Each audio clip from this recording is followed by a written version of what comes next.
안녕하세요. 여러분은 하나님과 하나님 아버지와 어떤 추억이 있으세요? 오늘 기도학교에서는 제가 하나님을 생각했을 때, 제가 예수님을 생각했을 때 제 마음에 가진 추억을 위주로 해서 그것이 기도에 어떤 영향을 미치는지 그런 추억이 있으면 여러분 정말 대화가 쉽지 않을까요? 우리의 기도를 조금 더 깊은 차원으로 이끌어주는 하나님과의 추억 이야기를 해보도록 하겠습니다. 본문 말씀으로 제가 요한복음 13장 1절을 이제 선택했는데요. 6월절 전에 예수께서 자기가 세상을 떠나 아버지께로 돌아가실 때가 이른 줄 아시고 세상에 있는 자기 사람들을 사랑하시되 끝까지 사랑하시니라. 그 뒤에 문장은요, 마귀가 벌써 시몬의 아들 가룟 유다의 마음에 예수를 팔려는 생각을 넣었더니 이렇게 나와요.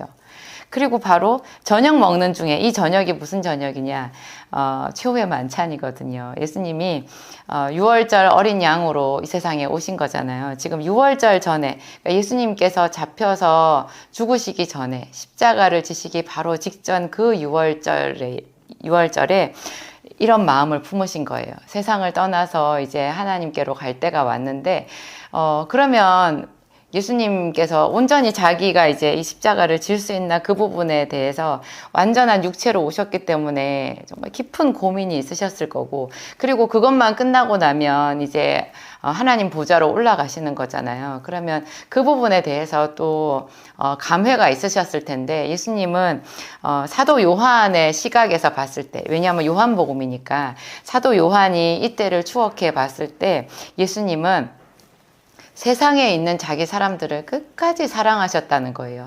그 사랑에 온 무게중심이 다 실려 있었다라는 거죠. 그거를 사도 요한이 나이 많이 들어서 요한복음을 썼거든요. 어제 일같이 그때 그 6월절 그 당시에 예수님의 그 모든 행적을 생각했을 때 사랑을 느꼈다라는 거예요. 이것이 어떤 의미에서는 사도 요한이 기억하는 하나님, 예수님, 그분에 대한 가장 속 깊은 추억이 아닌가 그 생각이 들었어요. 그것이 바로 사랑이거든요. 모든 사람은 사랑에 다 목마르고요. 그 사랑의 마음이 다 녹아요.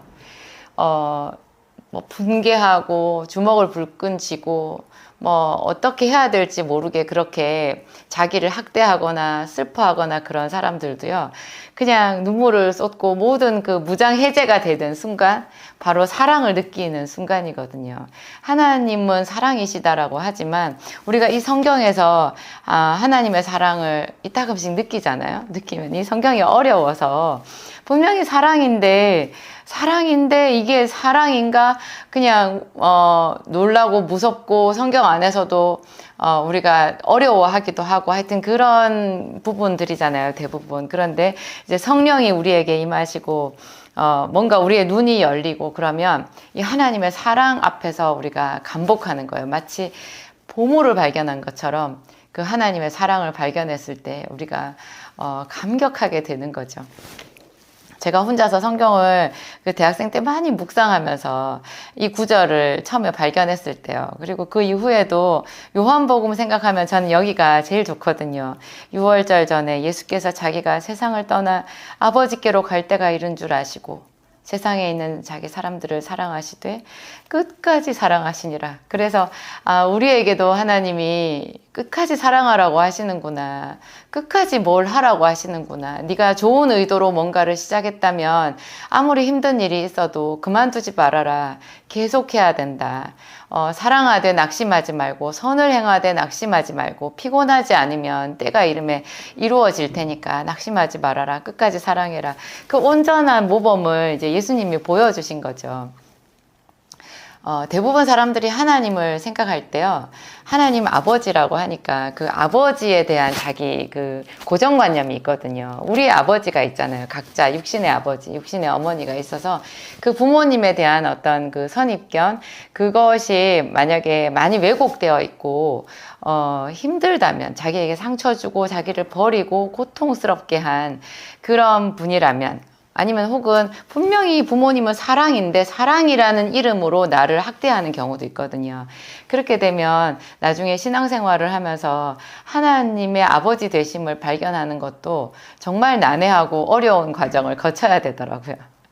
다 힘들어요. 이제 저도 저희 아버지에 대한 애증의 마음이 있고 너무 아버지를 좋아하고 사랑하지만 그 사랑한다라는 것도 제가 나이 40이 지난 다음에 알게 되었지만 사랑하면서도 그 아버지에 대한 거는 언제나 저한테 아픔이고 저희 엄마한테 대해서도 마찬가지고 하여튼 그랬거든요. 그래서 하나님에 대해서 아버지 이렇게 할 때 그 좋은 마음 막 한없이 사랑이 많으시고 내가 안길 수 있는 그런 아버지라는 마음, 그분은 거룩하시지만 죄 많은 나를 용납해 주시고 사랑해 주시고 내 속에 있는 죄에 대해서 끊임없이 좋은 교훈의 말씀을 해주시는 그런 훌륭하신 그런 아버지로 잘 와닿지를 않는 거죠. 그래서 뭘 나한테 가르치시는 그런 말씀을 들으면 무섭고 너무 사랑이 아니라 그냥 훈계하시고 나를 훈련하시는 그런 무서운 분 같은 생각이 들고 또 사랑의 아버지를 얘기하는 부분에 있어서도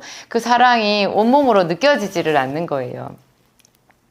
제가 정말 아버지가 하나님 아버지가 내 아버지시라는 거를 느끼는 사건이 저한테 있었는데요. 그게 제가 2009년도였을 거예요.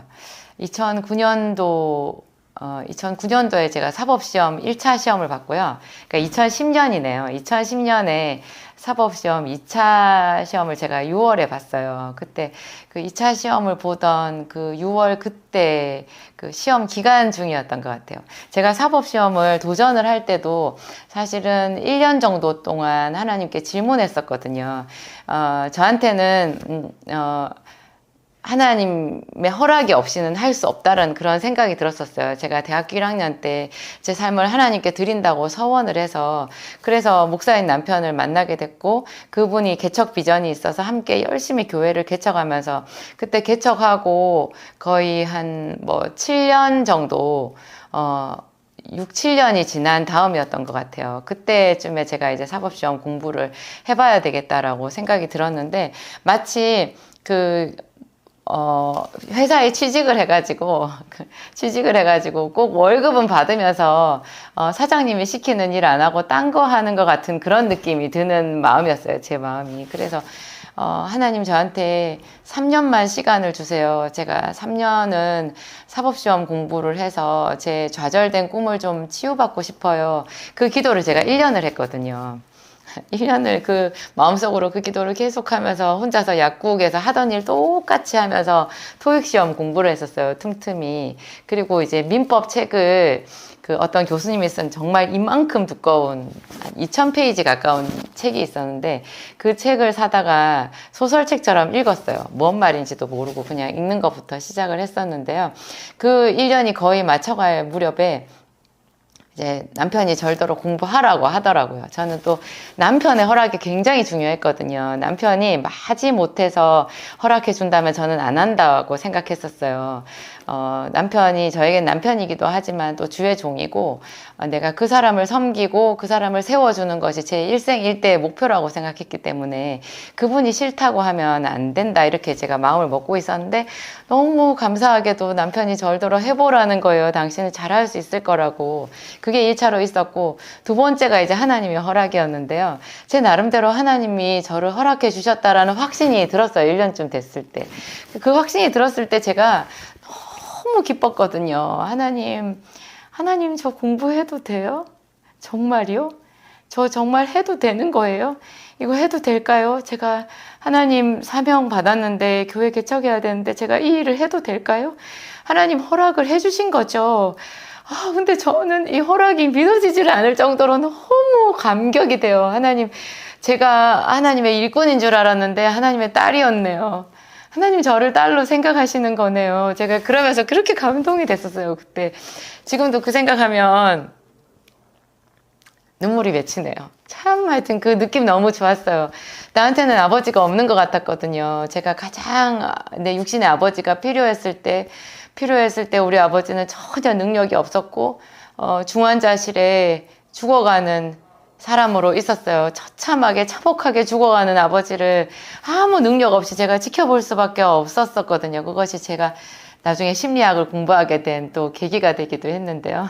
제 마음을 이해하고 아버지를 이해하기 위해서 제가 심리학과까지 가진 않았지만 못지않게 책을 많이 본 것 같아요. 참 도움이 많이 됐었어요.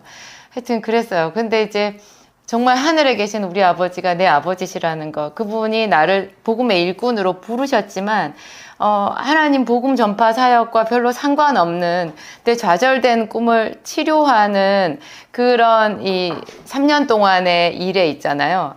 제가 제 시간을 써도 된다라고 허락해 주신 거라서 저는 너무 행복했어요.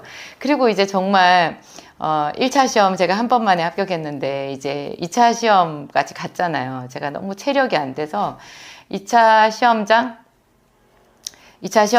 가가지고 사실 저처럼 시험 본 사람도 없었을 거예요. 공부도 거의 제대로 할 수가 없었고 그랬어요. 저는 시험장에 그게 2차 시험은 이제 4일 동안 시험을 보는데요. 그 4일 동안 시험장에 가서 앉아 있는 것이 저희 목표였어요. 세상에 그렇게 해놓고도 저는 합격을 꿈꿨으니까 좀 말도 안 되기는 하는데 그때 제가 그 4일 동안 극심한 두통과 전신의 통증과 잠도 못 자고 먹을 수도 없고 하여튼 그런 체력을 가지고 이제 그 시험 치러 갔었거든요. 근데 그때 이제 제가 시험을 봤던 곳이 중앙대학교였고 숙소가 서초동 그쪽 어디였어요? 서초동 카페 골목이라고 하대요. 거기에 근처에 개천이 하나 있더라고요. 서울시에서 그 개천 관리를 잘 해가지고 정말 도심지 한복판에 아름다운 그 개천을 낀 공원이었어요. 근데 제가 거기를 남편이랑 같이 손을 잡고 걸었거든요. 사실 그 4일 동안 2차 시험을 보면서 그렇게 공원 산책을 한다? 그거는 말도 안 되는 거였는데요. 그 초능을 아껴서 그 책을 2000페이지 가까이 되는 책을 처음부터 끝까지 이렇게 훑어봐야 되는 게 당연한 거였는데 저는 그런 건 상상도 할 수 없을 정도로 몸이 아팠어요. 환자였어요. 거의 죽을 지경의 환자였어요. 그래서 누워서 잠을 잘 수도 없었기 때문에 남편이랑 손을 잡고 그 전날 시험을 본 그 머리를 식히기 위해서 이제 거기 개천을 그날 시험을 보고 이제 그 다음날 또 시험을 준비해야 되잖아요. 그래서 개천을 이렇게 거닐었는데 그 개천의 풍경이 지금도 눈에 선해요. 그 하얀 물오리가, 오리들, 물오리들이 있었어요. 하얀색도 있었던 것 같고 그냥 이렇게 갈색 털을 가진 그런 오리가 새끼 데리고 이렇게 물에 여유롭게 헤엄치고 수영버들이 이렇게 물에 잠겨 있고 그렇게 평화롭고 아름다운 곳이었는데 그때 제 마음은 그랬어요. 마치 땅에서 한 100m 이상 높은 곳에 이렇게 밧줄 같은 거 있잖아요. 줄 하나 이렇게 있고 제가 그 줄타기를 하고 있는 것 같았어요. 줄타기를. 그냥 그대로 이렇게 땅으로 낙하해서 죽는 거잖아요. 제 마음이 그럴 정도로 그때 두려웠고 무서웠고 그 사법시험이라는 것에 제 인생을 다 걸었었거든요. 그러니까 제가 처음에 사법시험을 준비했을 때는 그냥 한번 시험을 봐서 거기에서 어떤 성취를 해서 제가 마음의 위안을 얻는 거였는데 시험을 준비를 하고 공부를 하면서 제 마음이 바뀐 거였어요. 그것은 나중에 생각해보면 그 하나님의 뜻에서 좀 벗어난 거였는데 제가 약국을 하지 않고 법조인으로 가고 싶은 그런 꿈을 키우고 있었던 거예요. 그러니까 그 시험에 어떤 당락의 그런 목표가 생겼잖아요. 반드시 합격해야 되는 목표가 생기니까 그만큼 두려움이 커졌던 것이고 그리고 그때까지 그 3년 동안 제가 그 공부를 하기 위해서 쏟아부은 비용이 있잖아요. 제가 약국에서 근무를 못하니까 풀타임 약사를 써야 되고 그렇죠. 그래서 그 풀타임 약사가 아무리 저처럼 일을 해주지는 않으니까 그런 모든 면에서 이렇게 제 생각에 거의 그죠 억대 가까운 비용을 쓴 거 아닌가 그런 생각이 들더라고요. 그러니까 그런 그 비용을 썼다는 것에 대한 마이너스 통장으로 비용을 썼다는 것에 대한 그 부담감에 죄책감에 두려움에 이런 것 때문에 제가 잘 걸을 수도 없을 정도였는데요. 하여튼 그렇게 4일이 지났어요. 토요일 날 시험이 끝나고 제가 이제 다시 교회로 이제 돌아갔거든요. 남편이 그 4일 동안 계속 저랑 같이 해줬었고 그리고 이제 그 다음날 주일 예배를 드렸어요.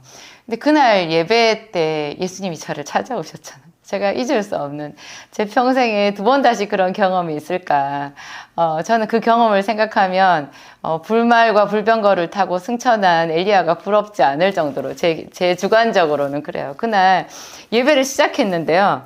우리 교회에서는 예배 시작할 때 이제 준비 찬송 끝나고 이제 성도들이 다 서 있는 상태에서 이제 목사님이 그 묵도 말씀하시고 그 다음에 사도신경을 이제 읊잖아요. 읊고 그 다음에 자리에 앉거든요.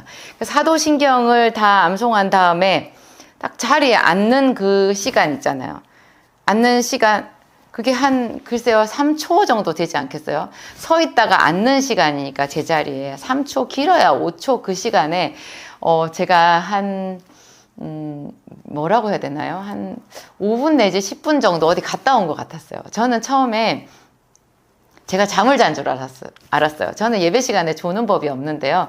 그날 내가 완전히 정신이 나가서 정신을 제가 차린 거예요. 분명히 좀 전에 사도신경을 암송했는데 좀 있다가 제가 정신을 차렸어요. 뭐지? 그 중간이 이제 없는 거예요. 몇 초가. 생각해 보니까 그 몇 초인데 그동안 제가 어디 갔다 왔지 하고 생각해 보니까 제가 예수님을 만나고 온 거였어요. 4차원의 영적인 세계로 제가 체험을 하고 온 거였죠. 제가 이렇게 앉아 있는데요. 멀리서 뭔가가 저에게를 이렇게 다가왔어요. 여러분, 제가 지금 예수님 만난 얘기 하거든요.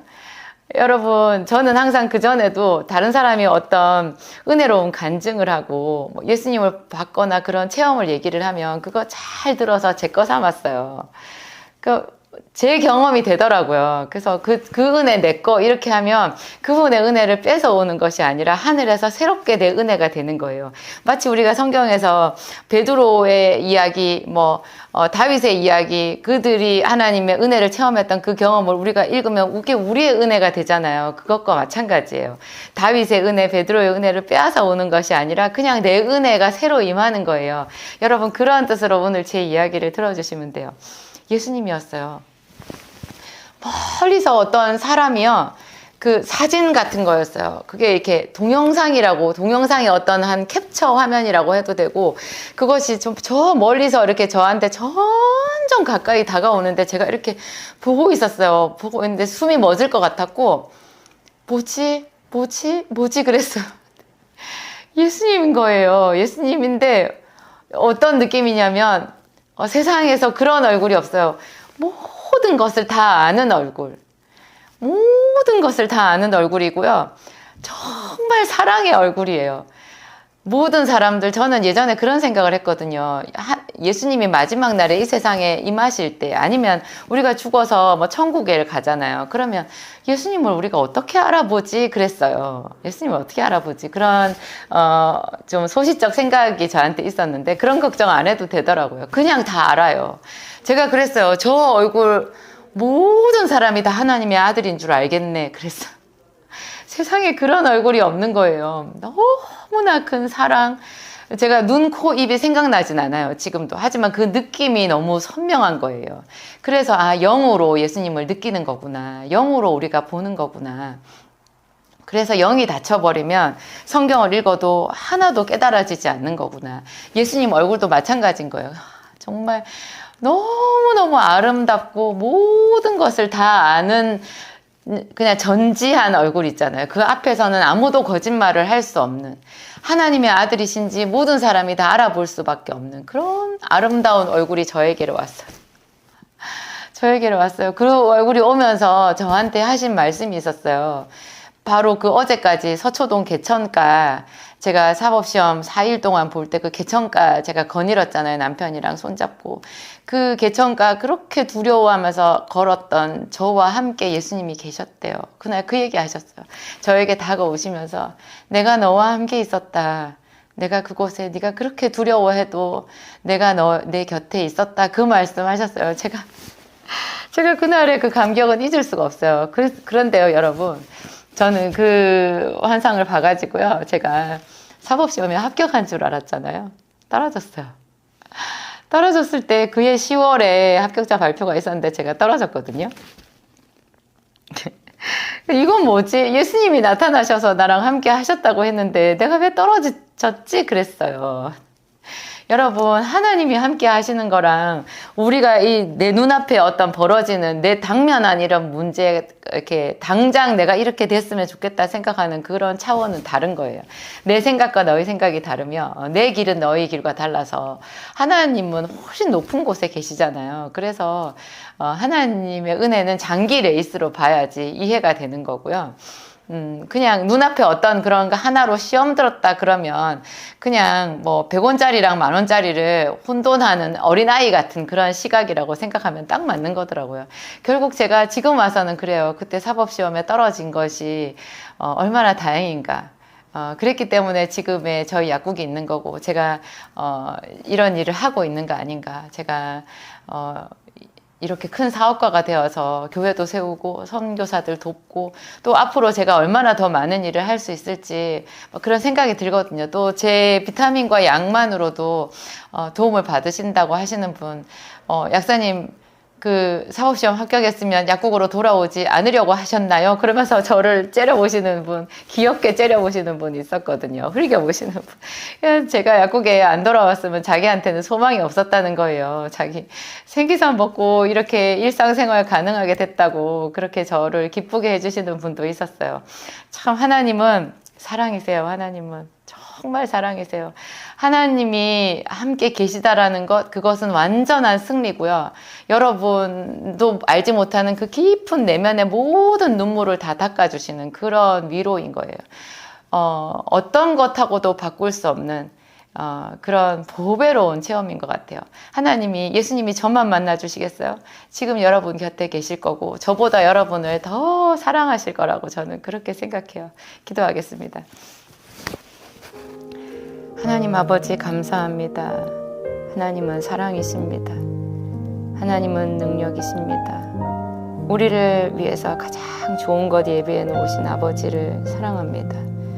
아버지를 믿습니다. 지금 이 순간에는 하나님 내 기도에 당장 응답해 주시지 않는 것 같아도 하나님은 나보다 더 나를 잘 아시고 내게 있어야 될 것, 그 이상의 것을 예비하고 계신 하나님, 공급하시는 하나님이신 줄 믿습니다. 6월절 전에 예수께서 자기가 세상을 떠나 아버지께로 갈 때가 이른 줄 아시고 세상에 있는 자기 사람들을 사랑하시되 끝까지 사랑하시니라. 하나님 그 마음 우리 마음판에 새깁니다. 하나님, 예수님은 우리를 끝까지 사랑하십니다. 우리도 끝까지 예수님 곁에 그 이름으로 하나님 머물겠습니다. 예수 그리스도의 사람으로 살겠습니다. 연약한 우리를 붙잡아 주시옵소서. 연약한 교회를 새롭게 하여 주시옵소서. 하나님의 이름은 사랑이십니다. 하나님, 그 사랑은 또한 우리의 죄를 다 씻어주시고 우리를 온전하게 새롭게 하시는 거룩한 사랑이십니다. 우리가 하나님의 성품 그 거룩함에 참여할 수 있도록 성령께서 날마다 우리를 깨우쳐 주시고 옳은 길로 인도하여 주시옵소서. 아버지여, 아버지여, 우리와 함께 하시는 임마누엘의 하나님을 찬양합니다. 감사합니다. 아버지께 모든 영광 올려드립니다. 예수님의 이름으로 기도하였습니다. 아멘.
안녕하세요, 여러분.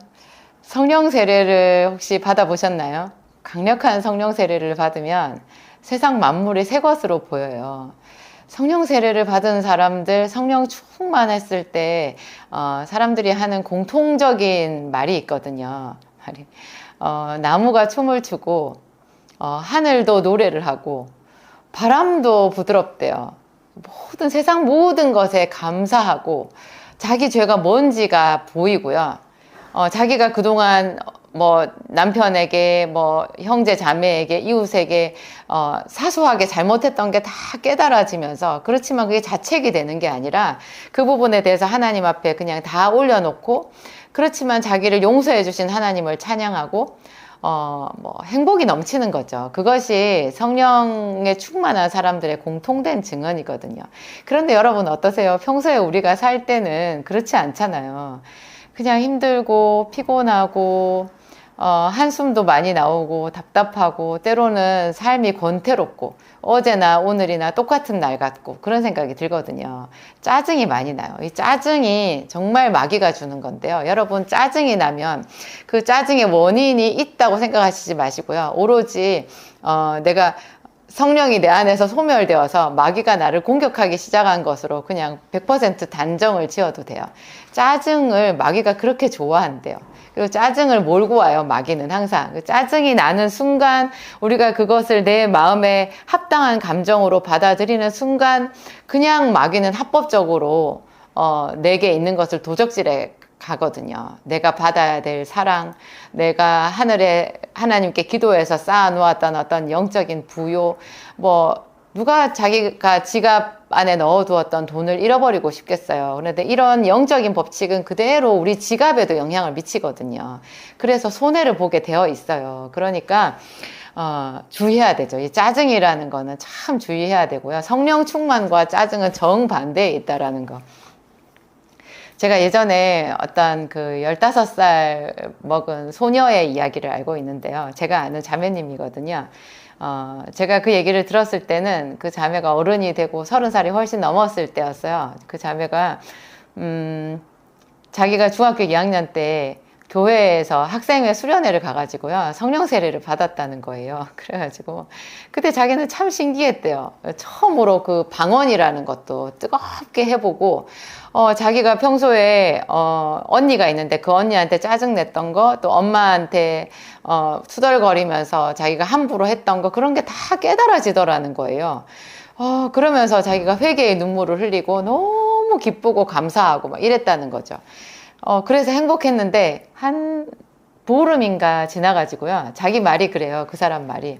자기가 제정신이 들더래요. 생각해 보니까 아니 내가 왜 그랬던 거야? 내가 뭘 언니한테 잘못했지? 내가 뭘 엄마한테 잘못했어? 내가 왜 그렇게 울었지? 내 입에서 나온 그 방언 그거는 뭐야? 그런 거를 하면 뭐가 달라지나? 좋아지나? 내가 좀 잠깐 정신이 나갔었나 봐. 이렇게 생각이 들면서 원래대로 돌아간 거예요. 무슨 뜻이에요? 그 자매님 그때 받았던 성령 세례 다 소멸되고 없어져 버린 거예요. 그래서 저한테 그 얘기를 할 그 30살 남짓한 그때 그 자매님은 세상 사람이었거든요. 자기도 성령 세례 받아봤다고 이러면서 그거 별거 아니더라고 얘기하면서 저한테 그런 이야기를 했어요. 제가 참 안타깝더라고요. 제가 오늘 성경 말씀 다니엘서 4장인데요. 이 다니엘서 4장에 나오는 느부갓네살 왕이 딱 이런 체험을 한 거거든요. 이 느부갓네살 왕은 바벨론 대제국을 정말 그 대제국으로 일으킨 왕이었잖아요. 그리고 그 바벨론, 지금도 바벨론의 유적지를 이렇게 발굴을 하면요. 그 당시에 바벨론의 위엄과 영광이 얼마인지, 요즘에는 이제 이렇게 컴퓨터 그래픽으로 화면으로 볼 수 있게 만드는 거 있잖아요. 그래서 제가 TV 다큐에서 봤더니 정말 대단하더라고요. 요즘에 미국 뉴욕 비교할 수 없을 것 같아요. 그 당시 바벨론 제국과 그 왕의 도성이 그랬더라고요. 그리고 그 느부갓네살 왕 세계 4대 불가사의 중에 하나인 공중정원이라는 거를 자기 아내를 위해서 만들어준 사람이기도 하거든요.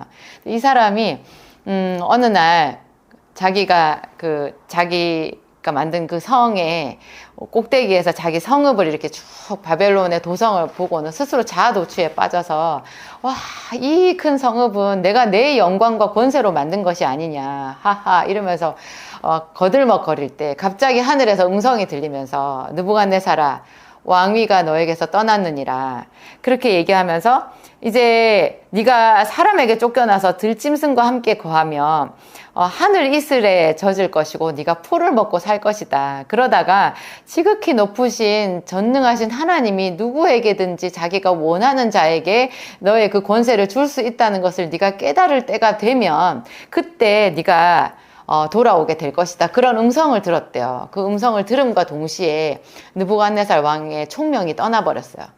여러분 그렇게 어마어마한 대제국을 건설하고 수많은 사람들을 자기 수하에 거느리고 그 많은 나라들을 평정하는 그런 총명이요, 자기가 스스로 얻은 게 아니라 하나님이 주셨다라는 거예요. 그래서 그 총명을 하나님이 거둬가시니까 순식간에 이 사람이 그냥 들짐승처럼 돼버린 거예요. 그래서 왕위에서 쫓겨나서 정말 그 말씀대로 바깥에서 오래 살은 거예요. 그런데 어느 기간이 찼을 때 성경에 나와요. 34절에 보면 그 기한이 차매, 하나님께서 작정하신 어떤 기한이 차니까요, 이 느부갓네살이 하늘을 우러렀을 때 그 총명이 자기에게로 돌아왔대요. 제정신이 든 거죠. 들짐승처럼 있다가 이제 본래 느부갓네살 왕으로 돌아왔는데요, 이 사람이 제정신이 들어서 제일 처음에 한 일이 성경에 나와요. 이에 내가, 그 총명이, 내 총명이 다시 내게로 돌아온지라 이에 내가 지극히 높으신 자에게 감사하며 영생하시는 자를 찬양하고 존경하였노니 그 권세는 영원한 권세요 그 나라는 대대에 이르리로다. 어떻게 되겠어요? 이 사람이 미친 사람처럼, 그냥 미치광이처럼 들에서 그렇게 풀을 먹고 짐승처럼 살다가 본래의 자기 총명이 돌아온과 동시에 제일 먼저 한 것이 하나님께 감사한 거였어요. 감사. 제정신이 난 사람이 감사하는 거예요. 이 감사라는 게 영어로 thank잖아요. 저희 목사님이 그 말씀을 하시더라고요. thank라는 게 think에서 나왔대요. 생각하다. 생각을 하면, 생각을 깊이 하면 불평불만이 없고 감사가 된다는 거예요. 하나님을 생각한다라는 거죠. 우리가 그런 깊은 사고에 들어가지 않고 그냥 말초적으로 살잖아요. 순간순간 내가 보이는 대로, 내 느낌 오는 대로 말초적으로 살면 다 짜증이 나고 신경질이 나고 감사할 게 없고 염려와 근심과 걱정에 그냥 그때그때 반응하고 사는데요. 이게 사람이 사고가 깊어지고 하나님의 은혜가 임하면요, 그 기저에, 이런 모든 일의 가장 밑바탕에 하나님의 선하심이 있고 하나님께서 나에게 베푸신 은혜가 있다라는 것을 깨닫게 된다는 거죠. 그래서 감사하게 된다는 거예요. 생각을 해야, 제대로 생각을 해야 감사하게 된다는 건데요. 여기 느부갓네살이 총명이 자기에게로 돌아왔을 때 제일 먼저 한 것이 지극히 높으신 하나님을 찬양하게 되었다라는 거예요. 그랬을 때 이 사람에게 잃어버린 모든 것이 다 회복되었어요. 모든 것이 다 회복되었어요. 감사라는 거, 저도 하나님 앞에서 감사하라는 거 참 어렵더라고요. 저도 짜증이 쉽지, 화내고 그냥 답답하고 권태에 빠지고 피로에 빠지는 게 쉽지, 감사는 정신을 집중해야 되거든요. 노력해야 되거든요. 마치 물고기가 물을 거슬러 올라가는 것 같이 열심히 이렇게 헤엄을 치고 뭔가 발버둥을 쳐야지 감사가 나오는 것 같아요. 근데 제가 이제 다른 사람한테 뭔가를 선물을 줘보잖아요. 그러면 준 사람의 입장에서 내가 그 사람을 이렇게 보면요, 내가 그 사람한테 원하는 거 딱 한 가지거든요. 받은 것을 받았다라고 말하면 나는 기뻐요. 지난번에 주신 거요, 내가 잘 받았어요, 이렇게 그 사람이 얘기하잖아요. 그러면 그게 그냥 다예요. 나에게, 내가 그 사람에게 기대한 전부거든요. 우리가 하나님 앞에 그러기를 잊어버리고 사는 거예요. 사실 내가 가지고 있는 모든 좋은 것은 다 하나님께로부터 온 거거든요. 근데 우리는 좋은 거는 당연히 누리고 나쁜 것이 왔을 때 하나님 나한테 왜 이러시나, 왜 이 나쁜 것을 하나님이 나한테 주셨나, 이렇게 말하는 습관이 있어요. 누구나 다 그래요. 평소에 우리가 받은 것을 하나님께 받았다라고 말하면 그것이 감사가 된다는 거예요.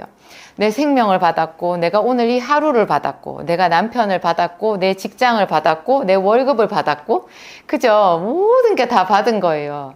이런 받은 것을 당연하게 생각하고 우리 그냥 받잖아요. 이렇게 하는 게 아니라 받은 것을 그때마다 하나님께, 하나님 잘 받았어요.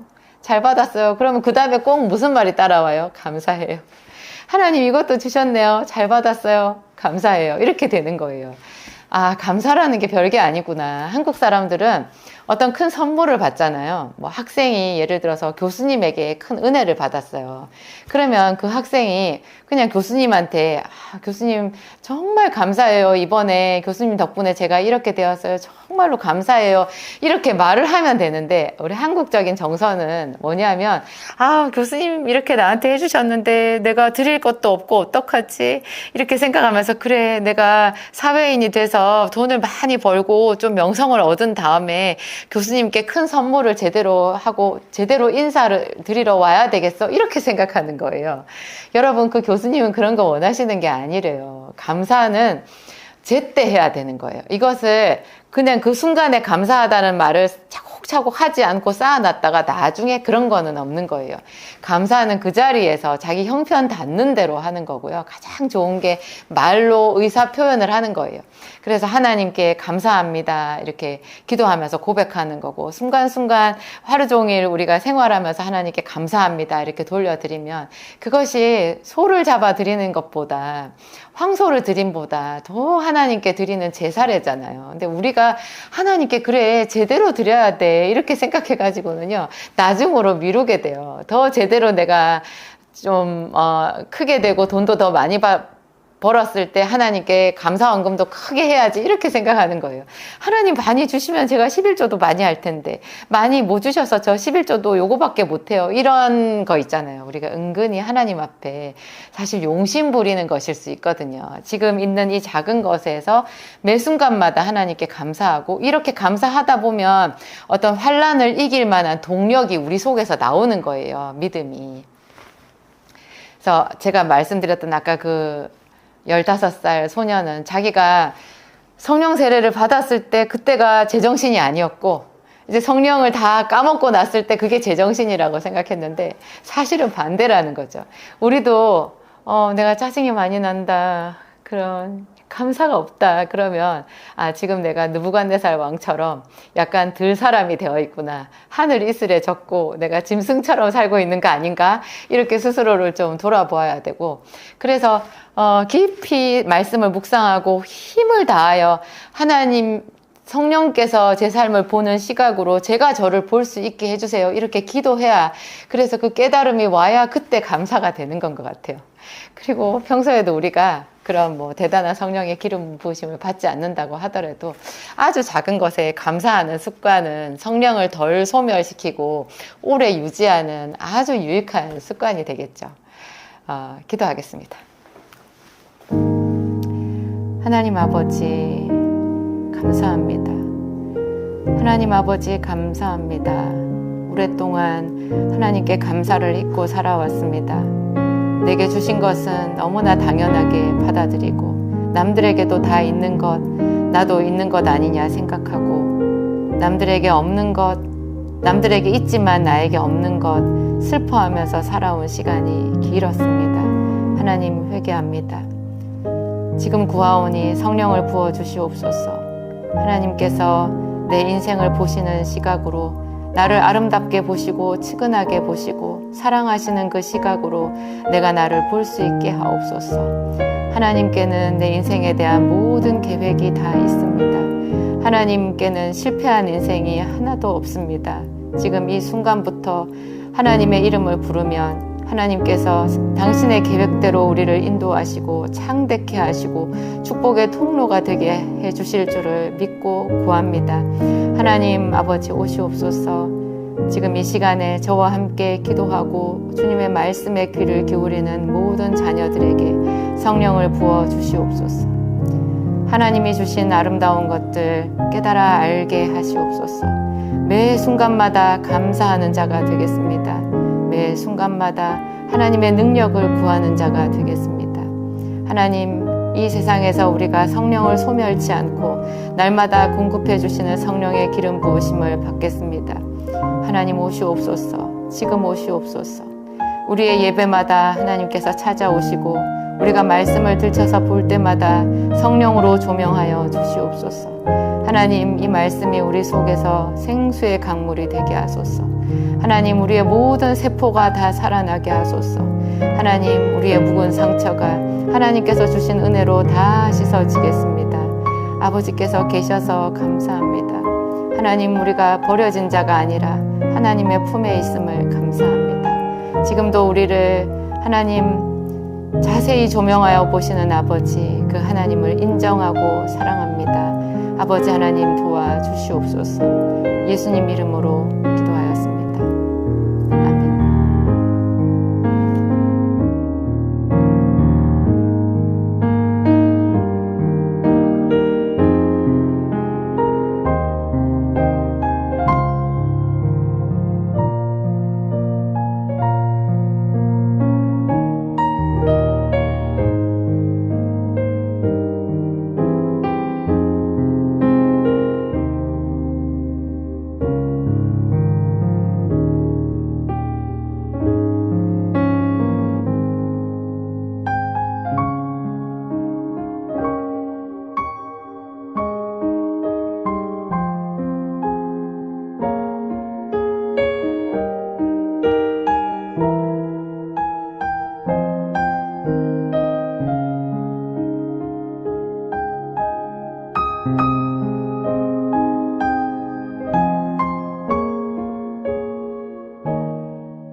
안녕하세요. 오늘 기도학교 2-3강입니다. 기도학교 시즌2라고 어떤 분이 그렇게 댓글을 올리셨던데 그 말씀도 제가 참 기쁨으로 받았어요. 시즌2? 좋은 말인 것 같아요. 오늘 제가 여러분한테 올려드릴 말씀은 눈물보다 깊은 기도입니다. 보통 깊은 기도, 간절한 기도를 말을 할 때 대명사처럼 잘 쓰는 말이 눈물의 기도라는 말인 것 같아요. 눈물을 흘리면서 기도를 한다. 참 좋은 말이죠. 저는 남자의 눈물을 보면 또 그렇게 감동이 남다르더라고요. 남자들은 잘 울지 않잖아요.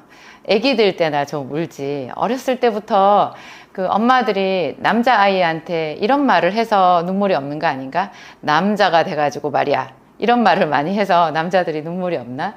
그런 생각이 들기도 하는데 여자들이 눈물이 좀 해픈가? 그런 생각이 들기도 하고 성경에 남자의 눈물, 그 깊은 기도, 제가 그렇게 하면 두 사람이 딱 떠오르는데요. 한 사람이 예레미야. 그 사람은 이제 눈물의 선지자였으니까 예레미야고 내 눈물이 시냇물처럼 흐르나이다. 뭐 그런 구절 시편에도 있었던 것 같고 뭐 예레미야서에서 제가 여러 번 본 것 같은 생각이 드는데요.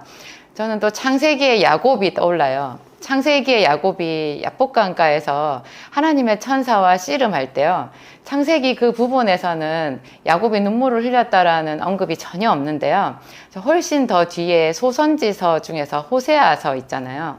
거기 12장인가 거기에 보면 하나님이 이스라엘 민족들한테 이렇게 탄식하면서 말씀하실 때 너희 조상인 야곱 이야기를 하는 거예요. 너희 조상인 야곱이 어땠냐. 그는 주의 천사와 겨루어 이겼고 눈물을 흘리며 내게 간구하였고 그런 구절이 있어요.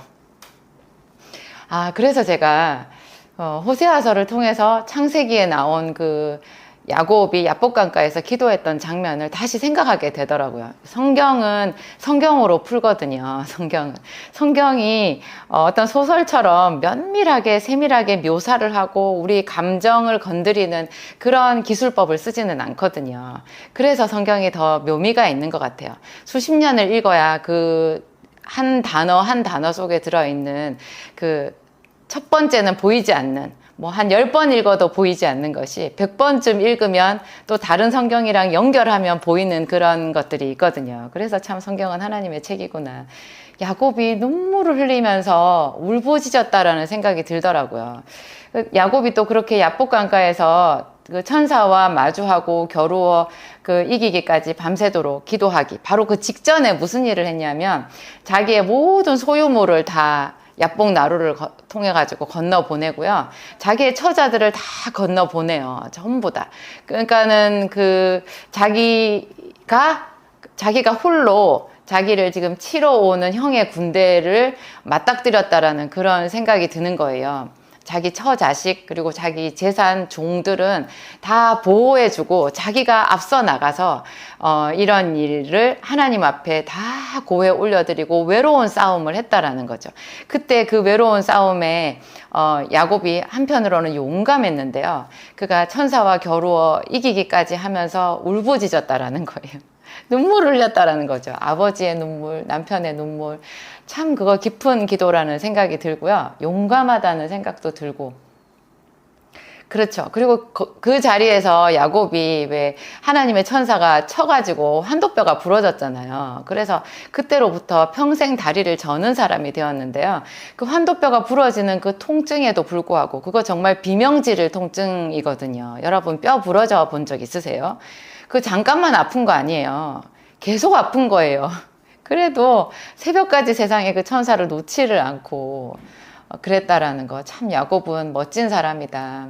나한테 이만한 믿음이 있나 그런 생각을 제가 지금까지도 해왔지만 앞으로도 제 인생 마지막 날까지 야곱의 그 장면은 항상 제 마음에 품어야 될 것 같아요. 품을 수 있을 것 같아요.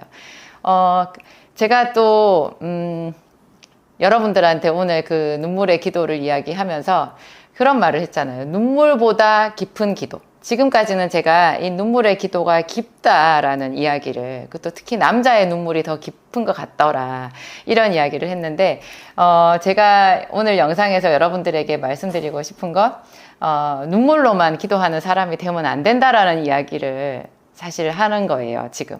그래서 눈물보다도 더 깊은 기도로 나아가야 된다. 여러분, 기도하면서 계속 울잖아요. 그러면 우리 몸에 염증이 많이 생긴다라는 거 아세요? 이거 누구보다도요, 제 경험이에요. 제가 정말 많이 울었거든요. 그냥 많이 울었어요. 저는 제 돌아가신 아버지, 제가 20살에 아버지를 잃었는데 그 아버지 장례식 때 제가 울지 않았어요. 울 수가 없었어요. 눈물이 나지 않았어요. 너무 기가 막히고 너무 고통스러워서 울 수 없었던 것 같아요. 그리고 나서 제가 이제 중앙대학교 약학과를 입학을 했는데요. 거기서 제가 UBF라고 하는 대학생 성경 읽기 선교회를 들어갔거든요. 근데 거기서 제가 어떤 유아교육학과를 다니는 어떤 언니, 그때 제가 1학년이었으니까 그 언니 4학년, 저한테 굉장히 이렇게 나이 많은 언니였거든요. 근데 체구도 작고 얼굴도 정말 여성스럽게 생긴 그런 현모양처형 얼굴이었어요. 그 언니가 UBF 그 사무실 안에, 우리 그 상가 안에 조그만한 그 기도실이 하나 따로 있었는데요. 그 언니가 그 기도실에 들어갔다만 나오면 얼굴이 눈물 범벅이 되어 있는 거예요. 눈물 범벅이. 그래서 제가 한 번은 그 언니 그 눈물 범벅이 된 얼굴을 딱 마주쳐가지고 제가 깜짝 놀랐거든요. 왜 우리 주변에서 그렇게 눈물이 범벅이 된 얼굴을 볼 일이 별로 없잖아요. 그래서 깜짝 놀랐더니 다른 언니가 옆에서 얘기해 주는 거예요. 저 자매님 하나님 앞에 기도하다가 또 눈물 흘린 거예요. 이렇게 기도할 때마다 우네요. 그러더라고요. 그 당시에는 제가 그 언니가 너무 부러웠어요. 왜냐하면 저는 아버지 장례식 때도 울지 않았던 사람이고, 그렇지만 제 안에 누구보다도 슬픔과 한이 많다라는 거 제가 잘 알고 있었는데 어디다가도 그거를 쏟아 놓을 방법을 저는 알지 못하는 거예요. 하나님께 기도하고 싶었지만 그 기도를 어떻게 해야 될지를 알 수가 없었고요. 기도를 한다고 해도 제가 그렇게 울 것 같지를 않았어요. 이렇게 마음이 쫙 안 열리는 거잖아요. 그래서 그 언니가 참 부러웠는데, 나중에 제가 한번 이제 예수 그리스도를 영접하고 나서 불과 얼마 안 돼서 예수님을 영접했죠. 그때 터진 눈물의 샘이요. 이제 제가 21살 여름에 터진 눈물의 샘이 나이 40이 넘도록 이어진 것 같아요. 그러니까 제가 한 20년을 넘게 운 거 아니겠어요? 기도만 하면 거의 울었던 것 같아요. 제 남편 목사님이 사람들한테, 성도들한테 깊은 기도, 간절한 기도를 얘기할 때 눈물의 기도를 많이 강조하는 편이시거든요. 그런데도 불구하고 제 눈물의 기도를 남편이 조금 고역스러워 할 때도 있었어요. 너무 우니까. 그리고 저녁마다 주로 이제 성전에 가서 기도를 하는데 남편하고 같이 이제 저녁 기도는 같이 하러 갔었거든요. 그러면 저쪽 강단에서 이제 남편이 기도하고 이제 저는 이렇게 의자에서 앉아가지고 이렇게 고개를 숙이고 기도를 하는데 어떤 날 제가 특히나 많이 울잖아요. 그러면 기도 시간 내내 울다가 이제 끄트머리에 그걸 수습을 하는 거예요. 수습을 해서 하나님께 감사하고 찬양하고 이제 멀쩡해요. 이제 기도 끝나면 그 눈물 싹 닦고 저는 하나님 앞에서만 울었거든요. 사람들한테 그런 인상 쓰고 다니진 않았어요. 그랬는데도 이제 남편은 그 1시간 내내 기도하는 시간 내내 저 앞에서 뒤에서 우는 아내의 기도하는 목소리를 들었을 때 마음이 아팠던 것 같아요. 그래서 한 번은 저한테 아니죠, 한 2번 말했던 것 같아요. 너무 그렇게 울지 말라고. 그럼에도 불구하고 기도만 하면 눈물이 나는 걸 어쩌겠어요. 근데 한 번은 제가 좀 제가 이렇게 기도하는 것에 대해서 좀 문제가 있지 않나 하는 생각을 하게 된 계기가 있었는데요. 심하게 비가 오는 날이었어요. 그날은 남편은 어디를 가고 없었던 것 같고, 그날은 제가 저 혼자서 그 성전, 상가 안에 저희 성전이 있었는데, 예배당이 있었는데, 그 상가에 가서 제가 밤 10시 넘어서 9시 반쯤에 갔으려나? 하여튼 10시 그즈음에서 제가 그 전후로 1시간 정도를 기도했었거든요. 그날 가서, 그날 또 제가 많이 울었어요. 많이 울고, 바깥에 비는 오는데 저는 많이 울었거든요. 울고 이제 또 기도를 잘 마무리했어요. 끄트머리에는 하나님께 감사하고 찬양하고 속이 후련했어요. 그리고 이제 웃는 얼굴로 해가지고 딱 나왔는데요. 약국이 이제 큰 빌딩의 상가의 한 켠을 쓰고 있잖아요. 그러니까 그 한 층이 다 저희 교회 일수가 없었어요. 굉장히 넓었거든요. 옆 칸이 태권도 도장이었는데요. 그 태권도 도장의 관장님이랑 눈이 마주친 거예요. 그 관장님은 항상 10시 넘어까지 그곳에 자기 그 가게잖아요. 자기 사업장이잖아요. 그곳에 지키고 계시더라고요. 늦은 시간에 운동하는 아이들도 있었던 것 같고, 그날은 관장님 혼자 계셨는데요. 그 관장님이랑 눈이 딱 마주쳤을 때 그 느낌, 저 관장님이 얼마나 당황스러우셨을까 그 생각이 들었어요. 비가 오는 날, 여러분 생각해 보세요. 비가 오는 날, 그 같은 층에 아무도 없어요. 그런데 그 관장님은 태권도 도장을 지키고 있는데 옆에 교회에 사모가 들어가가지고 1시간 내내 그렇게 슬피 울고 통곡하면서 흐느끼다가 기도하고 나왔을 때, 그분이 그 기도 소리를 들었을 때 어떤 느낌이었을까요? 그분은 안 믿는 분이었거든요. 무서웠겠다. 당황스러웠겠다. 게다가 나오다가 제가 그분이랑 눈이 마주쳤을 때 그 사람은 무슨 생각을 했을까? 그래서 우는 거 이거 좀 생각해 봐야 되겠구나. 제가 그런 한번 반성을 하게 되었고요. 반성이라고 해야 되나? 좀 재고를 한 것 같아요. 그전에도 제가 또 저희가 교회 개척하기 전에 이제 남편 목사님이 전도사로 있었던 교회에 제가 그 광명에 있었던 그 교회 성가대원으로 봉사를 했었거든요. 근데 성가대석은 앞에 구분이 되어 있잖아요. 제가 그 성가대석에서도 자주 성령의 감동을 받았는데, 그 성령의 감동만 받으면 저는 항상 울었어요. 많이 울었고, 근데 또 제가 그런 거예요.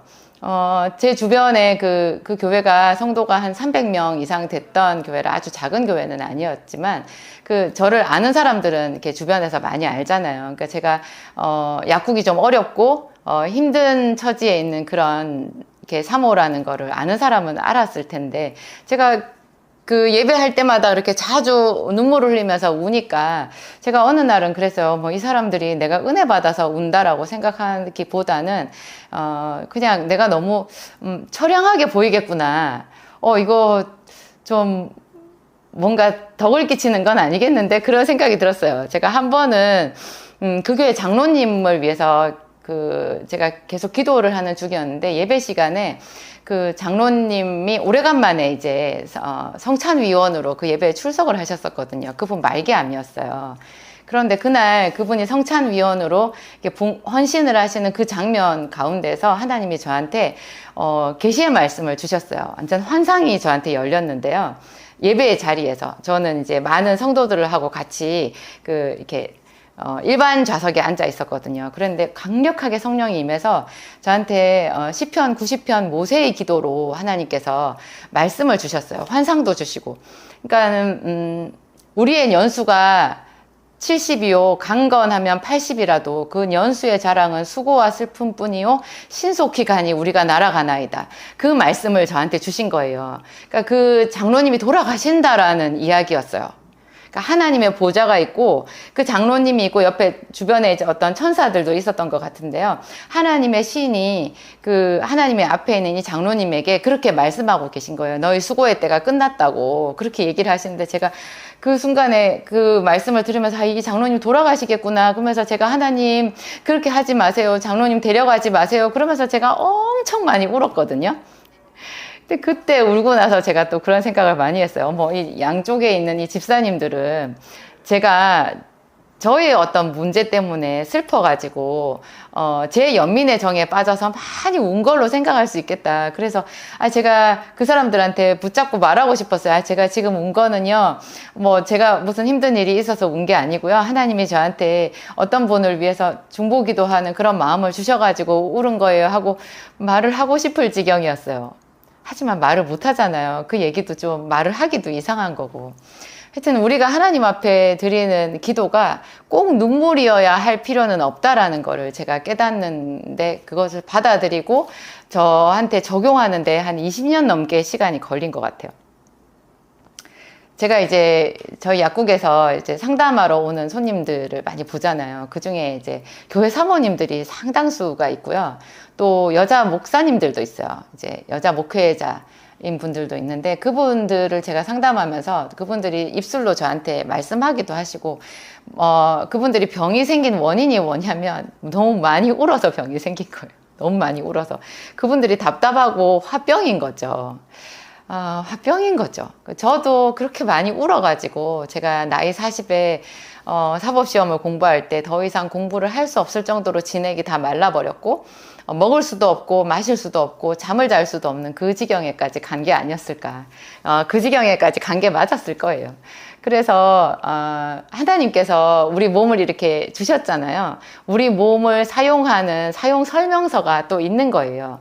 그래서 하나님이 성경에 두려워하지 말라라는 말씀을 그렇게 많이 주셨고요. 기뻐하라는 말씀을 또 많이 주신 거예요. 눈물보다 더 하나님을 기쁘게 하는 것이 기쁨과 감사의 찬양이고 제사거든요. 눈물은 필요할 때가 따로 있어요. 자기 죄에 대해서 깊이 회개할 때, 그리고 정말 극한의 상황에서 씨름하면서 야곱처럼 그렇게 기도할 때 눈물을 흘릴 수 있어요. 하지만 그것이 일상이 되면 안 된다라는 거예요. 그 일상적으로 하는 그 눈물 섞인 기도는 깊은 기도라기보다는 하나님 앞에서 좀 치유받아야 되고 기도의 방향을 좀 수정해야 되는 그런 상황일 수가 있다라는 거예요.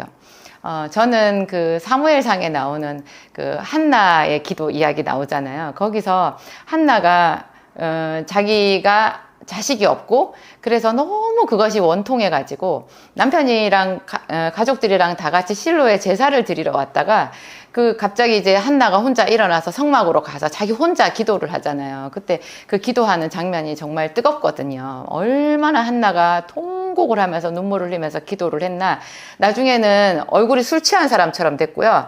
입은 이렇게 입술은 움직이는데 소리가 안 나왔대요. 그거를 보고 제사장 엘리가 와서 한나를 질책하잖아요. 술 취한 줄 알고.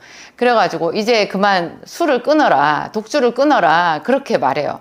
그런데 한나가 그 말에 시험 들지 않고 지혜롭게 말하거든요. 아주 현명하게 말해요. 자기가 악한 여자라고 생각하지 말아달라고. 주여 저를 악한 여자로 생각하지 마소서. 나는 마음이 원통한 여자라 내 소원을, 내 마음을 하나님 앞에 올려드린 것 뿐이라, 이렇게 말해요. 그때 이제 엘리가 그 말을 이제 받아들이고 그 여자를 위해서 축복하고 기도하거든요.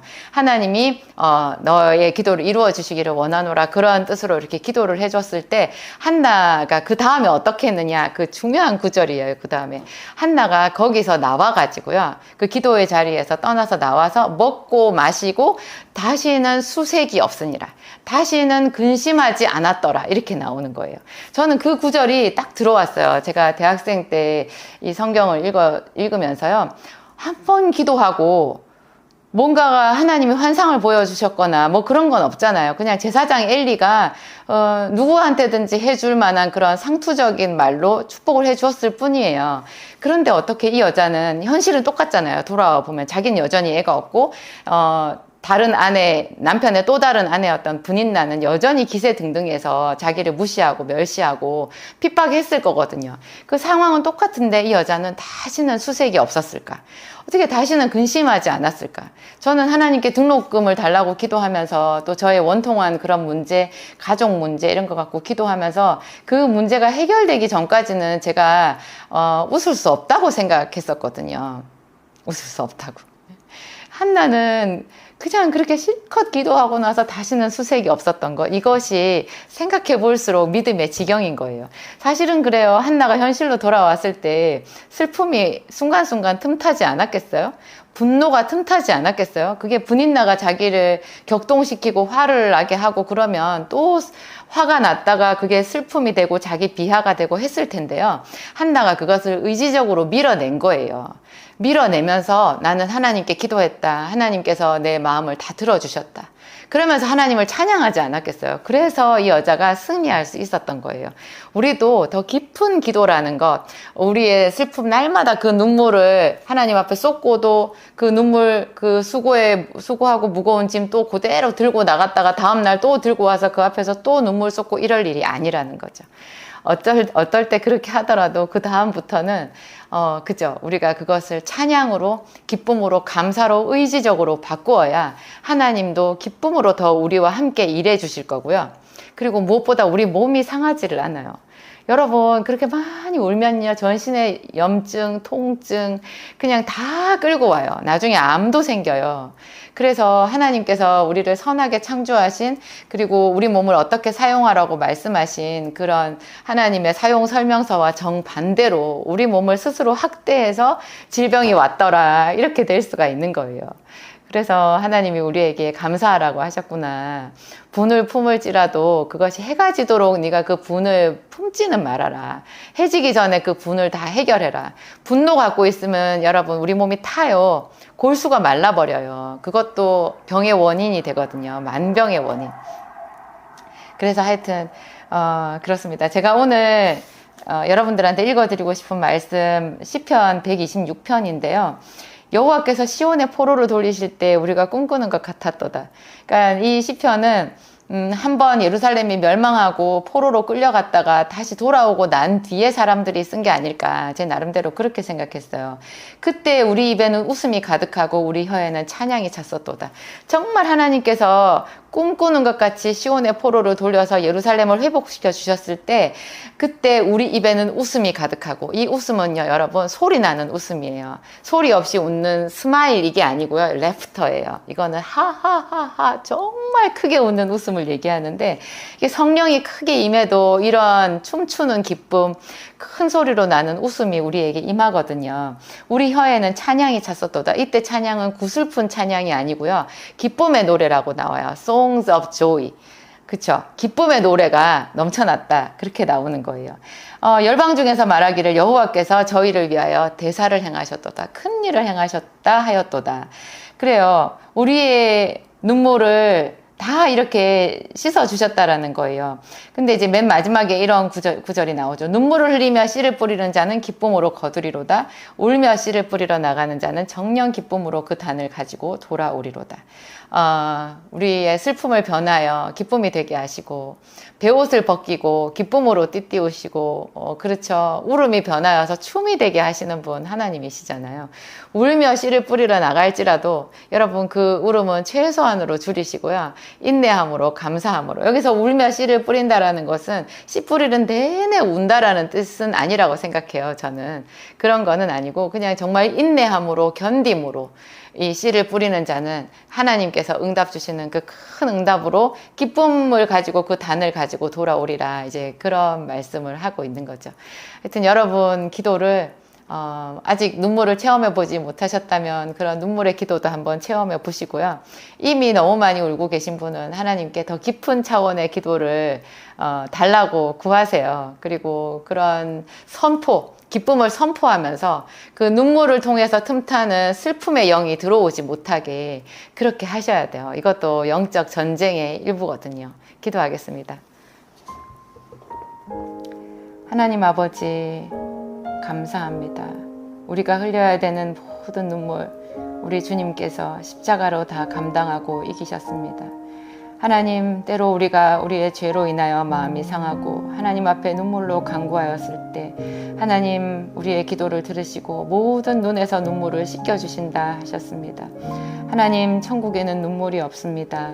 하나님 천국에는 사랑만 있습니다. 기쁨만 있습니다. 지금 우리 안에 하나님께서 계시면 천국은 바로 우리 안에 이미 임한 줄 믿습니다.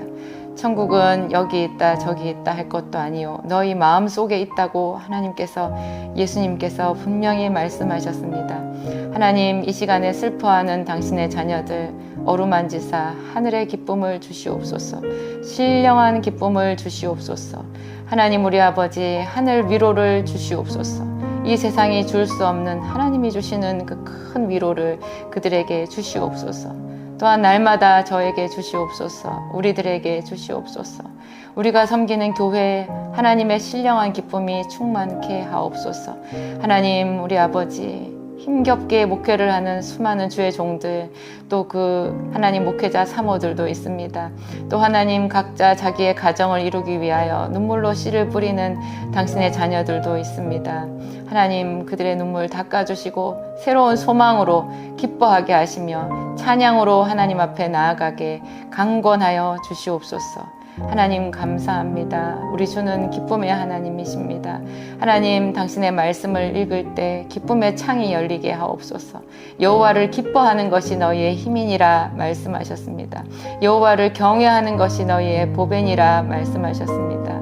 우리가 하나님을 경외함으로 참 부자가 되고 우리가 하나님을 기뻐함으로 우리 삶에 더 큰 하나님 좋은 일들이 많이 생길 줄 확신합니다. 모든 것에 감사하오며 예수님의 이름으로 기도하였습니다.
안녕하세요. 오늘도 기도학교에 와주신 여러분들을 진심으로 환영합니다. 여러분들 다들 기도학교에 오셨으니까 얼마나 기도를 사모하는 분이시겠어요. 깊은 기도를 하고 싶으신 분들이실 거라고 생각하는데요.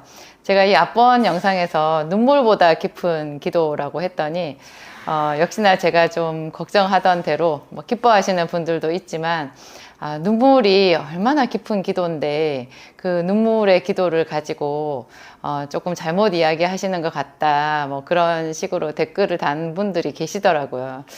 역시 눈물보다 깊은 기도라는 것은 상당히 이해 수준이 높은 거구나 제가 다시 한 번 더 실감했어요. 제 영상에서 말씀드린 게 눈물의 기도가 얕다라는 말은 아니에요. 깊은 기도 맞아요. 하지만 기도를 더 깊이 더 많이 하다 보면 그 눈물보다 더 깊은 차원의 기도가 있더라 그런 이야기거든요. 그래서 매일 눈물 흘리는 그곳에 안주하지 말고 더 깊은 기도로 들어가시기를 한번 꿈꿔보고 사모해 보시라 그런 이야기예요. 영성이 아주 깊었던 바울이 뭐 매일 울면서 기도했겠어요? 기도는 여러 가지 차원이 있거든요. 네, 그런 것을 우리가 배워가는 것이 참 중요한 것 같고요. 오늘 내가 기도할 때 하나님 앞에서 뭐 깊은 간구를 해야 되는 것인지 대적을 해야 되는 것인지 그렇죠. 뭐 이렇게 하여튼 어떤 마음으로 내가 기도를 해야 되는 것인지 하는 방향 설정이 굉장히 중요한데요. 그 방향 설정을 해주는데 너무너무 요긴한 수단이 방언 기도예요. 저는 항상 그랬어요.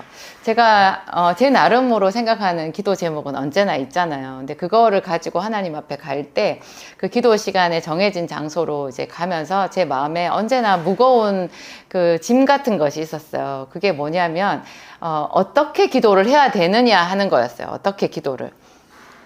보이지 않는 하나님 앞에 기도한다라는 것은 그래서 참 어려운 것 같아요. 그런 거 생각 안 하고 덮어놓고 그냥 하나님 앞에 자기 간구를 쏟아놓는 식으로 하는 기도는요. 좀 발전해야 돼요. 그렇게만 하면 안 되고 우리가 왜 깊은 대화를 하고 어른이 될수록 상대방을 생각하면서 교감을 하잖아요.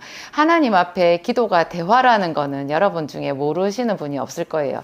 분명히 대화인데 자칫 잘못하면요. 대화가 아니라 그냥 일방적으로 내 얘기만 쏟아붓고 뜻도 모르는 방언만 쏟아붓고 돌아서는 경우도 있거든요. 네.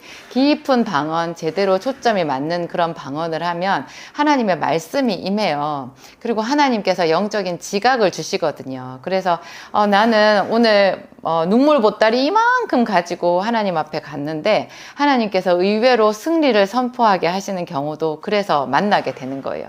그런 어떤 드라마틱한 전환 있잖아요. 내가 알지 못했던 그런 기도의 국면으로 접어드는 경험을 하게 되면 그럴 때 우리가 부쩍부쩍 성장하게 되는 거거든요. 제가 맨 처음 기도 강의를 시작하기 바로 직전 그 앞에 강의가요. 외마디 비명 같은 기도라는 영상이 있었어요. 그것은 기도학교라는 이름이 붙지는 않고 그냥 외마디 비명 같은 기도라는 제목만 붙어 있는데요. 그 기도에서 그 강의에서 제가 이런 말씀 드렸어요. 기도는 차원 높은 하나님과의 대화지만 그렇다고 뭐 어린아이 같은 사람, 처음 기도를 하는 사람, 하나님의 성경도 모르는 사람이 기도를 할 수 없느냐? 그건 아니라고. 그 사람들은 하나님 앞에 비명을 지르는 것처럼 하나님 앞에 절규할 수 있다고. 그러면 하나님이 바로 들으시고 그런 자의 기도도 기쁘게 응답하시고 구원해 주시거든요. 하지만 우리가 어떻게 맨날 비명만 지르고 살겠냐고요. 그건 너무 무식한 방법이잖아요. 그래서 어린아이가 3살 때 쓰는 말이 다르고 10살 때 쓰는 말이 다른 것처럼 우리가 하나님 앞에 올려드리는 기도도 언어기 때문에 계속해서 발전해야 되는 거예요. 맨날 와서 울기만 할 수 없잖아요. 똑같은 간구 제목을 가지고도 훨씬 더 눈물보다 더 깊은 기도를 할 수 있는 것처럼 어떤 때는 하나님께서 대적을 하라고 이렇게 감동을 주셔가지고 한마디로 마귀를 대적했더니 그날 기도는 그대로 승리로 끝났더라 뭐 이렇게 될 수도 있거든요. 이런 거를 우리가 늘 배워가면서 또 하나님 앞에 기도를 가르쳐 주세요 요청하면서 이렇게 해야지 우리 기도가 작년 기도보다 올해 더 발전하고 지난달보다 또 이번 달에 또 다른 새로운 경험을 해가는 그런 기도를 할 수가 있는 거예요. 기도는 하여튼 대화고, 그러다 보니까 내 말을 올려드리는 기술도 필요한데요. 내 말을 올려드릴 때도 하늘의 언어로 하면 좋잖아요. 그래서 같은 한국말로 하는 기도라고 해도 성경 말씀을 많이 우리가 공부하고 암송하고 성경을 이렇게 깊은 그 말씀 속에 내 것으로 만들다 보면 내가 하나님 앞에 올려드리는 그런 언어도 표현 방법도 훨씬 더 세련되게 할 수 있고 풍성한 언어로 할 수 있는 거고요. 또 정반대 차원에서 우리가 하나님의 음성을 듣는 것 있잖아요. 듣는 것도 다양한 그 하나님의 메시지를 우리가 들어갈 수 있어요. 저희 남편한테 제 남편 목사님한테 하나 예전에 배웠던 것이 있는데, 그것이 또 저한테 참 도움이 많이 됐었거든요. 그것이 하나님께서 단어로 한동안 이야기를 하셨다는 거였어요. 저희 남편 목사님이 신학교 다니던 시절이었던 것 같아요. 여보, 요새 하나님이 나한테 자꾸 단어로 말씀하셔 그러더라고요. 구체적으로 무슨 단어였는지 지금 얼른 떠오르지는 않는데, 예를 들면 뭐 기쁨, 성실, 충성 뭐 이런 거였어요. 담대함 이런 거 있잖아요. 이런 단어를 하나님께서 한 번씩 주신다는 거예요. 그러면 그 단어를 가지고 하루 종일 묵상하고, 어떤 때는 그 기도 시간 내내 그 단어를 활용해서 자기가 기도를 하고 자기 삶에 적용한다는 거죠. 그래서 저는 또 그거를 듣고 그대로 또 따라했어요. 너무 좋잖아요. 그래서 하나님이 단어로 얘기하신다고? 그렇지. 또 생각해 보니까 그래요. 아주 어린 아이들이요, 말을 빨리 배우는 아이들은 단어를 잘 활용하는 아이들이에요. 한 단어를 익히면 계속 그 말만 한동안 쓰거든요. 어쩔 때는 부적절한 곳에 적용해가지고 좀 우습기도 하지만, 그 아이가 그렇게 단어를 통해 가지고 또 다른 단어를 익히고 하면서 갑자기 언어의 그 지경이 이렇게 확 넓어지잖아요. 우리가 영어를 배울 때도 마찬가지거든요. 영어를 배울 때도 어떤 한 단어를 계속 그 생활 영어에서 활용한대요. 그러면서 이렇게 영어 회화 실력이 부쩍 는다는 얘기를 했는데요. 하나님도 우리에게 그렇게 얘기하시는 거예요.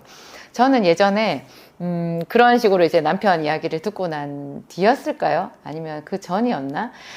제가 꿈을 꿨는데요. 꿈에 제가 오래전에 좀 좋아했던 같이 공부했던 친구가 이렇게 보인 적이 있었어요. 저는 그 친구를 참 좋아했었거든요. 그 친구 나중에 이제 이화여대 아마 약학과를 간 걸로 제가 기억을 하는데요. 그 친구 생각하면 제가 기분이 좋거든요. 보고 싶지만 어떻게 된 영문인지 연락할 길이 막혀가지고 제가 알지를 못했는데, 꿈에 그 친구를 본 날 제가 기분이 몹시 좋았어요. 꿈에 내가 걔를 봤어. 그런데 제가 조금 있다가 알았어요. 그것이 하나님께서 저한테 주신 메시지라는 거를. 그 친구의 이름이 저에게 주는, 단어로 주는 메시지였는데요. 그것이 성실이었어요. 왜냐하면 그 친구의 이름이 성실이었거든요. 제가 그것보다 훨씬 또 다른 때 하나님께 성실하라는 그런 메시지를 받은 적이 있잖아요. 제가 이제 그 광명에서 약국을 할 때 그 약국이 너무 안 되어가지고 하나님 앞에 아무리 기도해도 손님도 안 오고 얼마나 적막해요. 답답하고 괴롭고 그래가지고 한 오후 3시쯤 돼서 그냥 내 맘대로 문을 닫고 집에 가기를 한 며칠 한 것 같았어요. 한 3일째쯤이었나 그날도 이제 집에 가는데 하나님께서 제 뒤통수에 대고, 너는 그게 뭐냐? 너는 성실하라. 나는 성실한 하나님이다. 그러면서 이렇게 사업을 하는 거, 장사를 하는 거 일종의 손님들과의 약속이라는 거예요. 그래서 제 시간에 문을 열고 제 시간에 문을 닫고, 문 여는 시간에 그곳에 있을 때도 성실하게 직업인으로서 그 자리를 지키는 것이 하나님이 바라는 생활형이래요. 우리 모습이래요. 제가 그래서 그때 크게 깨닫고 그 성실에 대해서 깊이 묵상하고 많이 제 삶에 적용했지만, 그 뒤에도 하나님이 이 성실이라는 말을 다시 한번 또 저에게 주시고 싶었던 것 같아요.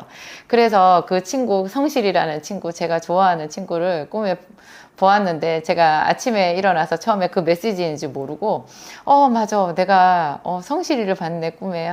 걔 참 보고 싶다. 걔는 생각만 해도 기분이 좋아. 이렇게 생각했거든요. 그랬더니 그 순간에 하나님께서 저에게 말씀하신 거예요. 네가 그 친구를 사랑하는 마음처럼 기뻐하는 마음처럼 성실이라는 너의 성품을 기쁘게 너 속에 만들어 가도록 하라고 그렇게 말씀하셨어요. 이것도 단어로 이야기를 하신 거긴 한데 또 한편으로는 꿈을 통해서 저에게 얘기하셨잖아요. 그리고 그 꿈을 가지고 내가 생각했을 때 하나님이 해석해 주시는 그런 여러 가지 복합적인 방법으로 제 삶에 개입하신 거거든요. 하나님의 음성은 이렇게 다각도로 들려요. 꿈을 통해서 얘기하기도 하시고 하지만 그 꿈도 여러분 잘 걸러야 되고요. 잘 걸러서 또 하나님의 말씀과 접목시켜서 묵상하면서 기도하면서 이렇게 찾아가는 거예요. 그래서 하나님과 동행하는 이 기도 생활은 드라마틱하고 즐겁고 신나는 모험인 것 같아요. 재밌어요. 저는 이런 것들이 참 좋다는 생각이 들고요. 하여튼 여러분이 올려드리는 기도도 무턱대고 그냥 똑같은 말로 이렇게 하나님 앞에 암송을 하는 것처럼 그렇게 올려드리지 마시고요. 여러 가지 그 언어를 생각을 해보세요. 그래서 우리가 야곱의 기도도 배우고 아브라함의 기도도 배우고 예수님의 주기도문도 배우고 하는 것 아니겠어요? 그런 여러 가지 기도를 통해서 내가 올려드리는 내 말로 올려드리는 기도도 좀 더 풍성하게 해보시고요. 그 중에서도 이런 방언 기도를 활용을 해보는 거죠. 어떤 사람들은 방언 기도에 대해서 오해를 하셔가지고요. 자기가 그냥 방언을 할 줄 아는 수준에서 머물기도 해요. 그렇지만 그것은 큰 오해고요. 그런 할 줄 알기만 하는 방언은요. 마치 집에 놓여져 있는 피아노랑 똑같아요. 집에 피아노가 있다고 내가 피아노 실력이 느는 것 아니고 내가 예를 들어서 도레미파솔라시도 그 건반 위치만 안다고 내가 찬송가를 연주할 수 있는 건 아니잖아요. 정직하게 그 피아노를 건반을 실제로 두드리는 연습을 하는 양만큼 내가 늘어나는 거거든요. 실력이. 방언기도가 똑같아요. 방언기도 할 줄 아는 그 수준에서 머물면요. 전혀 덕을 세우지 못해요. 방언은 정말로 정직하게 매일매일 하나님 앞에 시간을 정해놓고 방언기도 연습을 하셔야 돼요. 그리고 입으로는 방언을 말하지만 머리로는 제가 제 책에서 또 제 영상에서 말씀드린 것처럼 머리로는 내 이성적으로 할 수 있는 기도를 동시에 하셔야 돼요. 안 그러면 생각이 딴 데 가 있고 내 입으로만 건성으로 방언이라는 그 기계를 돌리는 것처럼 똑같은 음을 반복하니까 전혀 어떤 영적인 감동이 없고요. 우리가 그 기도를 통해서 얻어지는 어떤 유익이 없거든요. 그래서 하여튼 방언 기도를 부지런히 하기는 하되 내 머리로 내 생각으로 할 수 있는 이성적인 기도도 동시에 같이 병행하시라. 그러다 보면요. 어느 순간에 방언 기도를 하는데 하나님이 그 속에서 한 단어씩 이렇게 딱 주시는 거예요. 제 남편이 단어로 하나님께 음성을 들었다고 말하는 그런 체험이요. 방언 기도를 할 때 갑자기 내가 생각하지 않은 어떤 단어나 어떤 문장으로 하나님께서 쑥 들어오실 때가 있어요. 그런 체험을 자주 하셔야 돼요. 그러면 갑자기 내 기도의 방향이 딱 전환이 되는 거예요. 나는 생각하지 못했던 그런 기도를 물론 내가 방언으로 했을 때 내 생각과 상관없이 그냥 하나님의 영으로 내가 기도를 할 수도 있지만요. 하나님은 또 우리 마음에 그 기도를 가르쳐 주시기도 하거든요.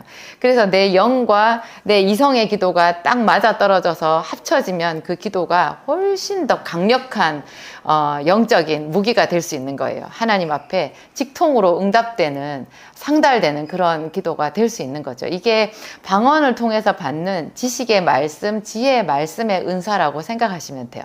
놀랍죠?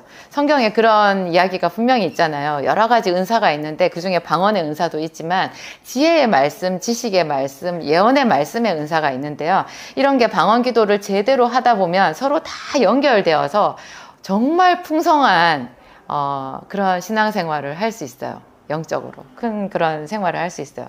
오늘 제가 제 책을 이렇게 가지고 나와봤는데요. 이게 이제 진약사의 기도학교잖아요. 사람들은 책은 조금 어려워 하시는 것 같아요. 그래서 제가 영상보다는 확실히 책이 좀 사람들한테는 접근 가능성이 떨어지긴 하나 보다. 또 한편으로는 제 영상이 있고 책이 있어서도 같이 갈 수 있어서 너무 감사하고요. 제 책 활용법에 대해서 오늘 좀 말씀을 드리려고 해요. 오늘 제가 그 방언기도를 얘기를 하기도 했는데요. 이 제 책에 11강부터 제가 차례를 보니까 그래요. 11강부터 13강까지가 무려 3강에 걸쳐서 방언기도를 왜 해야 되는지, 그리고 방언기도를 실제로 통역한 사례, 그리고 방언의 은사를 바로 받는 방법, 더 깊이 있게 방언을 발전시키는 방법에 대해서 제가 여기 쭉 이야기를 해놓았더라고요. 그래서 이거를 여러분 참고해서 보시면 좋고요. 또 이 책을 보면서 이 책에 해당되는 영상이 있잖아요. 그 영상을 바로 연결시켜서 보는 방법이 있어요. 이 책에 이렇게 제목이 있는데요. 이게 지금 2강 시간과 장소를 정하면 나타나는 기적 이렇게 있잖아요. 요 밑에 보면 이상한 이런 표시가 있는데요. 이게 그 진약사의 기도학교 유튜브 2강을 바로 시청할 수 있는 그런 거예요. 이게 여기를 이제 여러분 휴대폰으로 스캔을 하잖아요. 그러면 이 QR코드라고 하는 건데요. 이게 해당 영상으로 바로 연결이 돼요. 제 유튜브에 들어가서 이 해당 영상을 찾으려면 또 한참 걸리거든요. 그래서 저희가 아이디어를 내서 이 책에 영상 바로 가기 이런 QR코드를 만들어 놓았으니까 이거를 또 활용해 보면 아주 좋을 것 같아요. 제 기도 노트를 여기에 또 한 2편 정도를 올려놓았다고 전에 제가 말씀을 드렸는데, 그거는 3강에 있어요. 3강이 예레미야의 기도 노트라는 제목으로 있는데요. 요 3강이 끝나는 시점에 제가 제 실제 기도 노트 2편을 올려놓았거든요. 제 간증이니까 그것도 여러분들 한번 보시면 아주 좋을 것 같아요. 하여튼 이제 하나님께 올려드리는 그런 기도가 이렇게 하나님이 단어로 말씀해 주시면 그 단어에 살을 붙여서 우리가 계속해서 묵상하고 하다 보면 새로운 영적인 지경이 넓어지면서 언어가 풍성해진다. 그런 말씀 드렸고요. 또 우리가 말을 올려드릴 때도 그냥 일방적으로 하지 않고 하나님의 말씀인 성경을 자세히 공부를 하고 그런 성경에 있는 여러 가지 중요한 구절들 또 성경에 나오는 그런 믿음의 사람들의 기도를 시편 같은 거를 우리가 부지런히 따라 하다 보면 훨씬 더 우리가 폭넓고 세련되게 하나님 앞에 우리의 말씀을 올려드릴 수 있다. 그런 이야기를 오늘 제가 드렸어요. 하여튼 여러분의 그런 기도, 하여튼 기도를 하나님과 해보겠다라는 생각을 한 것 자체가 기적이에요. 저는 예전에 그런 말을 들었어요. 예수를 믿지 않던 사람이 예수를 믿게 되는 것 기적인 것처럼 기도를 안 하던 사람이 정기적으로 매일매일 시간을 정해서 기도한다라는 것은 정말 큰 기적이거든요. 하여튼 이 땅에 이렇게 기도하는 사람들이 점점 더 많아졌으면 좋겠고요. 이런 기도를 통해서 여러분 알 수 없는 그런 무거운 수고하고 무거운 짐이 다 벗겨지는 기적을 다 체험했으면 좋겠어요. 방언 기도를 하다 보면 하나님이 가장 평균적으로 저에게 주셨던 매일 주셨던 은혜가 있는데요. 그게 마음의 기쁨이에요. 아무리 눈물을 흘려도 그 눈물만으로 주어지지 않는 그 눈물의 그 끄트머리에 있는 카타르시스라고 하는 후련함이 있잖아요. 그런 후련함하고 또 차원이 다른 이 방언 기도를 통해서 주는 후련함이 있어요. 굉장히 깊은 기쁨이 있고 그 마음속에 내가 회개를 하려고 해도 회개가 잘 되지도 않고 기도줄을 잡으려고 해도 기도줄이 잘 잡히지도 않는 그런 때에 간절하게 하나님 앞에 하나님 오늘 저의 기도를 어떻게든지 하나님 주장해 주세요. 저에게 기도를 가르쳐 주세요. 저는 망망대해에서 그냥 조각배 하나 띄워놓고 헤매는 것 같아요. 하나님 저에게 오셔서 기도줄을 잡을 수 있게 도와주세요. 이렇게 예비 기도를 해가지고 그 장소에 가서 딱 방언 기도를 시작하잖아요. 그러면 거의 10분 안에 하나님께서 줄을 딱 잡아주셨던 그런 기억이 항상 저에게 생생하게 있어요. 이런 좋은 은혜들을 모든 사람들이 다 함께 누렸으면 좋겠습니다. 기도하겠습니다. 하나님 아버지, 어린아이 같이 올려드리는 우리의 기도를 귀 기울여 들어주신 하나님께 감사합니다. 하나님은 우리 아버지이십니다. 하나님, 우리에게 하나님의 언어를 가르쳐 주시옵소서. 하나님의 언어를 들을 수도 있고 말할 수도 있게 하옵소서. 하나님의 음성을 자주 들어야 우리의 기도도 더 풍성해질 줄 믿습니다. 그런 마음으로 우리가 하나님이 어려운 성경을 자주 읽고 묵상합니다. 하나님 그 말씀을 들려주시는 목사님의 설교를 귀를 기울여 듣습니다. 성령 하나님 오시옵소서. 우리가 예배할 때 오시옵소서. 우리가 기도의 자리로 나아갈 때 우리보다 먼저 그 자리에 계시옵소서. 하나님 오셔서 우리의 마음을 만져주시고 이 세상 것으로 더럽혀져 있는 저희의 마음을 깨끗이 씻어 주시옵소서. 하나님 우리 아버지, 예수께서 이 땅에 계실 때 심한 통곡과 눈물로 간구와 소원을 올렸고 또한 하나님을 경외하심으로 인하여 들으심을 얻었다고 하였습니다. 하나님 우리 아버지, 우리도 전심으로 하나님 앞에 기도하고 간절함으로 기도하며 내 뜻대로 살지 않고 하나님의 말씀에 비추어 살아가기를 소원합니다. 하나님 우리에게 선악을 분별할 수 있는 그런 지혜를 주시옵소서. 솔로몬도 선악을 분별하는 지혜를 구하였는데 하나님 우리는 언제나 내 소견에 옳은 대로 살아갈 때가 많습니다. 하나님 우리 눈을 열어주시옵소서. 우리 마음을 열어서 하나님의 말씀을 담으시고 깨닫게 하여 주시옵소서. 그리하여 우리가 점점 더 성장하고 하나님 앞에 풍성한 대화와 영적인 비밀을 알아서 하나님 많은 사람을 돕게 하여 주시옵소서. 장성한 분량에 이르게 하옵소서. 교회를 세우고 가정을 세우고 남편과 아내를 세우는 그런 사람이 되게 하여 주시옵소서. 언제나 우리의 문제에 함몰되어서 눈물 흘리는 것이 아니라 다른 사람을 돕는 자가 되게 하여 주시옵소서. 구워주고 나누어주는 자가 되게 하여 주시옵소서. 항상 돌보시는 우리 아버지께 감사하오며 예수님 이름으로 기도하였습니다. 아멘.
안녕하세요. 오늘 기도학교 제가 준비한 말씀은 피해자로 남을 것인가 아니면 하나님의 말씀 믿음으로 승리할 것인가, 영적 전쟁에 관한 것이에요.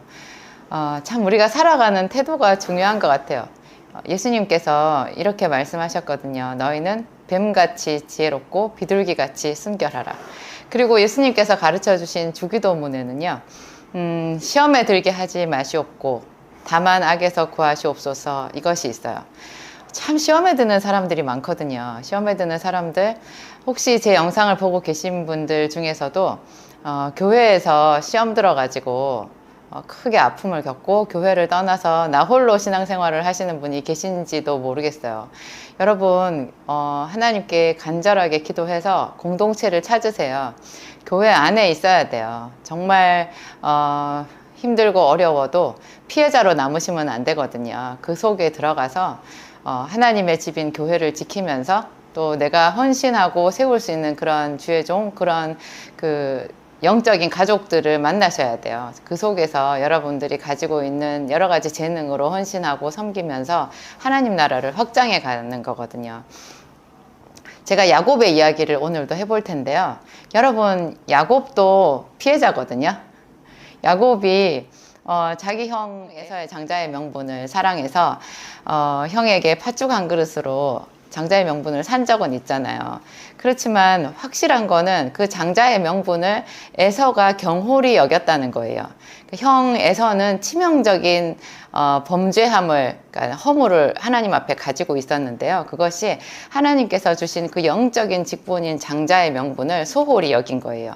그가 집착했던 장자의 명분은 따로 있었어요. 그것은 오로지 육체에 속한 것이었어요. 아버지의 재산, 아버지가 가지고 있는 사회적인 지위, 아버지는 그 시대에 이삭은 그 가나안 땅에서 물론 나그네 신분이었지만 상당한 지위에 있었어요. 이름난 족장이었거든요. 종들도 많았고 이삭은 거부라고 성경에 나와 있어요.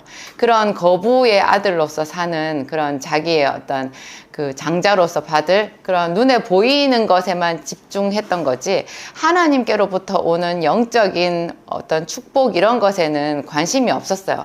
그가 겉보기로 아버지가 주시는 축복을 받으려고 했지만 그는 그 축복이 당연히 자기가 눈에 보이는 이런 모든 것을 담고 있다. 그것을 생각한 확신에서 나온 것이지 정말 보이지 않는 뭐 예를 들면 외삼촌 라반의 집으로 간 것이 야곱이 아니고 에서였다면 어떻게 됐을까요? 에서가 야곱처럼 행동할 수 있었을까요?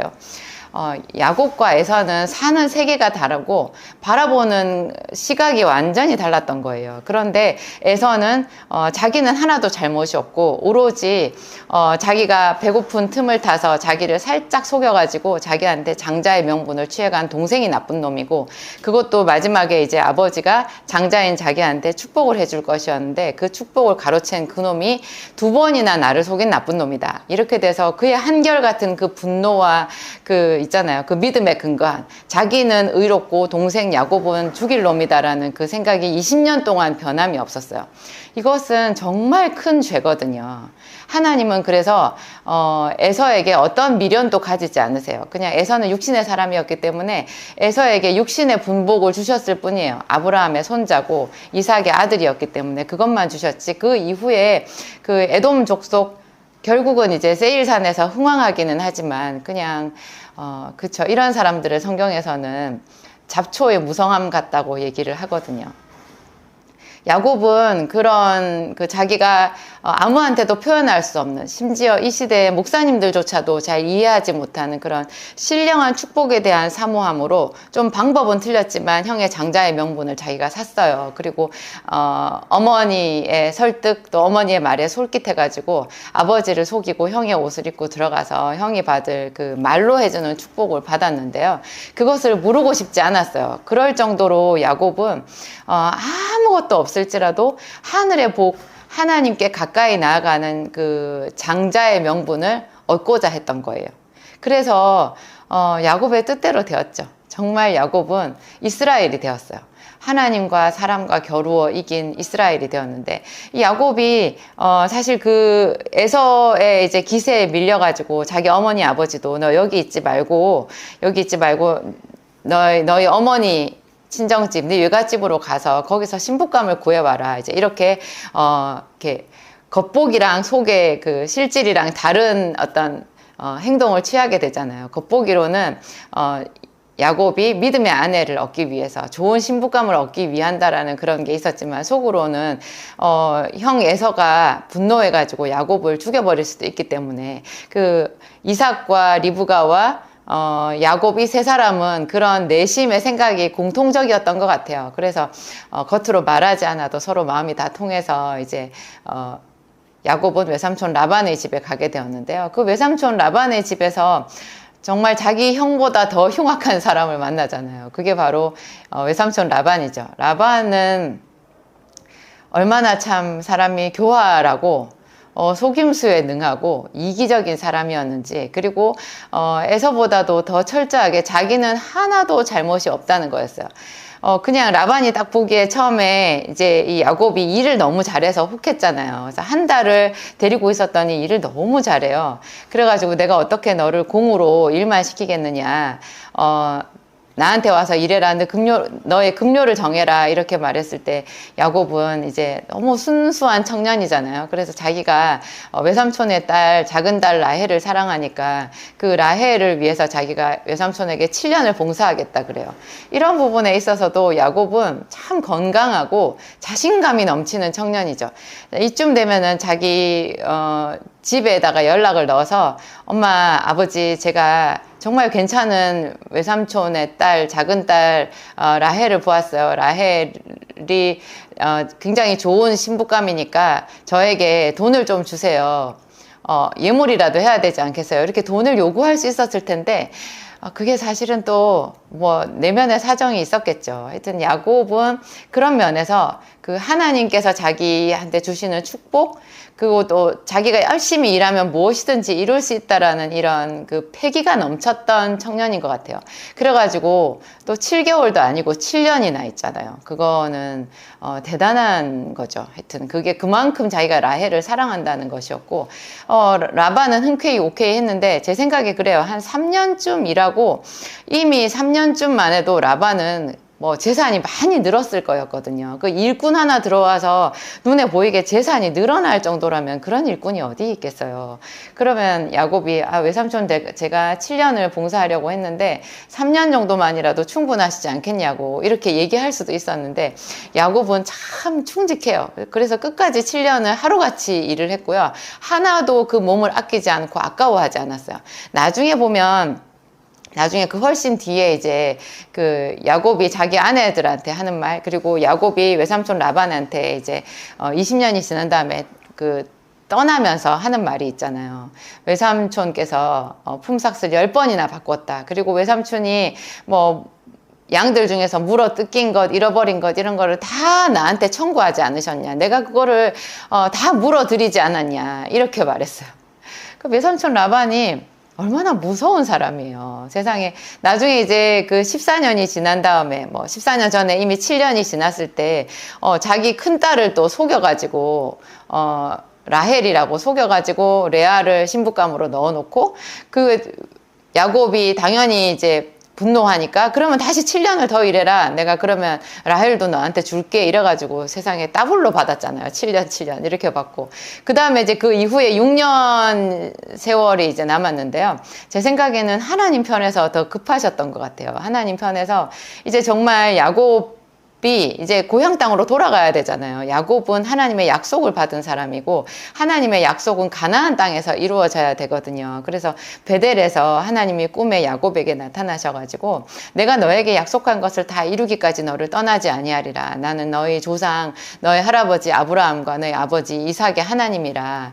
이러면서 이제 큰 복을 약속을 하셨잖아요. 그런데 계속 야곱이 바단 아람 외삼촌의 집에서 사기만 당하고 있으니까 하나님께서 얼마나 마음이 더 급하셨겠어요. 그리고 고향으로 돌아가면 이삭의 재산은 에서에게로 다 넘어갔으니까 야곱 것은 없잖아요. 그래서 하나님이 그 6년 동안 정말 심혈을 기울여서 또 야곱도 열심히 일했겠죠. 그 사이에 라반이 얼마나 야곱 것을 가로채려고 10번이나 품삯을 바꿔도요. 하나님과 야곱의 이 완벽한 협업 체제는 뭐 어떻게 뚫을 수가 없었어요. 하나님이 도와주셔서 야곱은 6년 만에 거부가 될 수 있었죠. 그 다음에 이제 이 야곱이 다시 고향으로 돌아오잖아요. 고향으로 돌아왔는데 그 돌아올 때 또 라반이 이렇게 거의 야곱이 도망가는 것처럼, 왜냐하면 하도 외삼촌 라반이 알 수 없는 사람이잖아요. 자기 멋대로 하는 사람이니까 또 무슨 트집을 잡아서 자기 아내나 재산을 갈취할까 싶어가지고 야곱이 몰래 떠났는데요. 떠난 지 3일이나 지난 다음에 라반이 알고서는 막 그냥 무슨 도망간 노비를 쫓아가는 것처럼 그렇게 칼을 차고 쫓아가잖아요. 그때 하나님께서 라반의 꿈에 나타나셔서 너는 야곱에게 아무 말도 하지 마라. 네가 옳으니 그가 옳으니 선악과대 말하지 말아라. 이렇게 얘기하셔요. 하여튼 그때 라반이 야곱을 쫓아가가지고 분을 내면서 하는 말을 들어보면요, 이 라반이 얼마나 무서운 사람인지 알 수 있는데요. 네가 가지고 있는 것, 야곱, 네가 지금 가지고 있는 모든 것이 다 내 것이다. 네 딸, 네 아내도 다 내 것이고, 네 자식들도 다 내 자식이고, 네가 가지고 있는 양떼도 다 내 것이고. 와, 이렇게 말해요. 세상에 야곱 때문에 자기가 부자가 되어 놓고는요, 야곱이 가진 모든 것이 자기 거라는 거예요. 그런데 지금도 여러분 교회 안에 이런 사람들이 있어요. 세상에만 있으면 얼마나 다행이겠어요. 교회 안에도 하나님의 말씀을 빙자해서 정말로 말씀을 좇아서 살아가고자 하는 주의 자녀들을 괴롭게 하는 그런 외식하는 사람들이 있어요. 여러분 그 속에서 상처받았다고 하나님께 들어 올린 손을 내려놓으시겠어요? 제가 그런 마음이면 여러분 여기까지 못 왔을 거예요. 저도 정말 저희 목사님과 순전한 마음으로 교회를 개척하려고 여기까지 왔는데요. 참 저희도 억울한 일 많았고, 그렇죠. 같이 교회 안에서 제가 정말 망령된 말을 제 귀에 들을 때도 있었고, 참 제가 도저히 입에 담을 수 없는 그런 욕을 들은 적도 있고, 또 제 보지 않는 뒤에서 저를 욕하는 그런 사람들도. 그런데 이 한결같은 것은 뭐냐면 그 사람들한테 하나로 다 통하는 것이 있는데 그게 거짓말이에요. 지금 에서도 거짓말이잖아요. 에서도 분명히 지가 장자의 명분을 경홀히 여겼어요. 그것은 정말 하나님 앞에 씻을 수 없는, 그래서 하나님도 등을 돌려버린 큰 죄였는데요. 자기 죄는 하나도 없잖아요. 그냥 20년 동안 변함없이, 그래서 아마 정말 하나님께서 도와주지 않으셨다면 제 생각엔 그래요. 에서가 야곱을 죽였을 거예요. 그러고 나서도 자기는 분이 풀리지 않았을 거예요. 근데 하나님께서 그 야곱이 야복강가에서 기도했을 때 제 생각에 그래요. 야곱이 하나님 저를 축복해 주시옵소서. 저를 축복해 주시면 제가 놓지 아니하겠나이다. 이러면서 모든 주권을 쥐고 계신 하나님 앞에 자기의 그 차자된 핸디캡, 그 서러움을 하나님 앞에 올려드렸을 때 하나님께서 이스라엘이라고 축복해 주시잖아요. 그런 다음에 에서의 마음을 하나님이 바꾸신 것 같아요. 그래서 에서가 생각했던 것 같아요. 자기가 잃어버린 게 없다는 거를. 자기는 지금 동생이 다 갖고 갔다고 그렇게 분기탱천했잖아요. 그런데 여러분 보세요. 에서가 잃어버린 게 없어요. 에서가 생각했던 것 다 이미 자기 거예요. 에서는 자기가 원하는 아내를, 여자를 3명이나 자기 아내로 삼았어요. 자기 원하는 대로 다 삼았고, 아버지의 재산 다 자기 거고, 그 모든 소유를 다 끌고 세일산에 가가지고 아주 큰 족속을 이루고 족장으로 살았어요. 도대체 야곱이 자기에게 가져간 것이 뭐였을까? 순간 하나님이 생각나게 하셨을 것 같아요.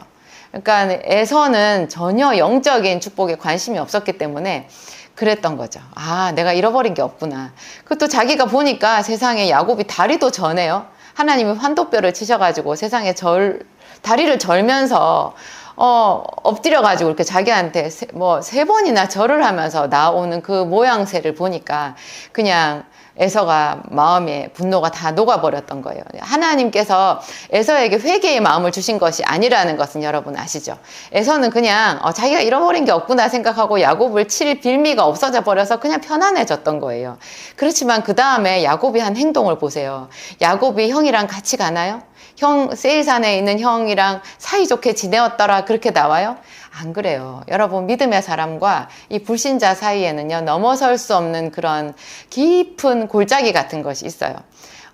다투지는 않았지만 야곱이 자기도 군사 400명 아니라 800명을 용병으로 사가지고 형하고 한번 붙을 수도 있었잖아요. 하지만 야곱은 예수님께서 하신 말대로 선으로 악을 이겼어요. 하나님께 기도해서 이런 모든 것을 지나갔어요. 자기가 형과 멱살 잡고 다투지 않았어요. 하지만 이 야곱이 하나님께 받은 지혜, 그리고 하나님께서 야곱에게 함께 해주셨던 그런 은혜는 놀라운 것이었고요. 그것으로 야곱이 이겼지만 야곱은 에서랑 거리를 두었어요. 여러분, 피는 물보다 진해요. 그렇죠. 그래서 혈육이 굉장히 중요해요. 부모를 공경하는 거, 형제 자매를 돌아보고 형제가 서로 연합하여 하나님 앞에 동거하는 것 정말 아름다워요. 하지만 이것이 영적으로도 서로 통했을 때 이야기예요. 왜냐하면 영은 피보다 더 진하거든요. 피가 물보다 진하지만 영은 피보다 더 진한 거예요. 그래서 혈육으로 형제라고 해도요. 정말 하나님 안에서 하나가 될 수 없는 사람들하고는 여러분 너무 많은 짐을 지지 마세요. 좀 거리를 두는 것도 필요하고요. 여러분이 손해를 보았다면 하나님께 더 큰 복을 구하세요. 더 큰 복을 구하세요. 저도 항상 그러면서 살아온 것 같아요. 사도 바울도 그런 말을 했거든요. 우리를 부당하고 악한 무리들에게서, 악한 자에게서 건지시옵소서. 믿음은 모든 자의 것이 아니니라. 그죠? 사도 바울도 정말 많은 동역자가 있었어요. 로마서 16장 끝부분에 보면요.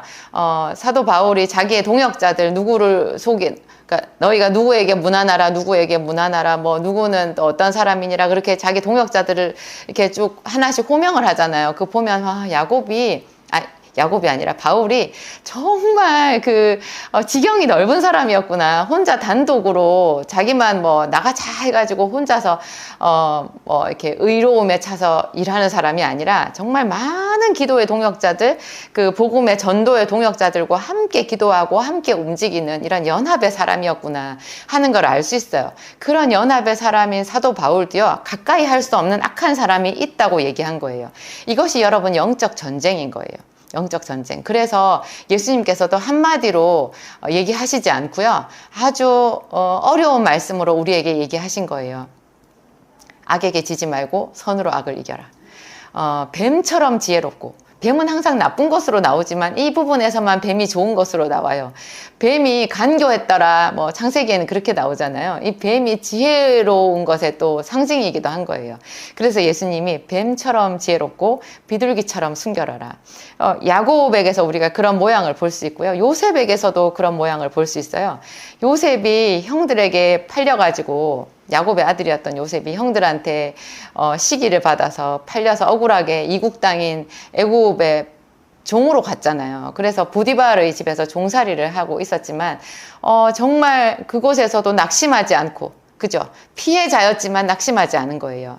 여러분, 야곱도 피해자로 머물 수 있었지만 그 순간순간 단면에는 그렇잖아요. 베델로 갔고 외삼촌 라반의 집에 갔더니 외삼촌 라반이 또 나를 못 살게 구네, 또 나를 속이네. 그러면 여기서 야곱이 절망해서 뭐 눈물만 흘렸더라 이러면은 이야기가 뭐가 되겠어요? 뭐가 되겠어요? 그래서 야곱이 끝까지 하나님을 신뢰하고 나아간 거고, 그런 과정의 완성이 있기 때문에 오늘날 우리의 마음이 뜨거워지는 이런 성경의 놀라운 믿음의 이야기가 있는 거잖아요. 그래서 우리도 낙심해서는 안 되는 거고요. 그렇죠.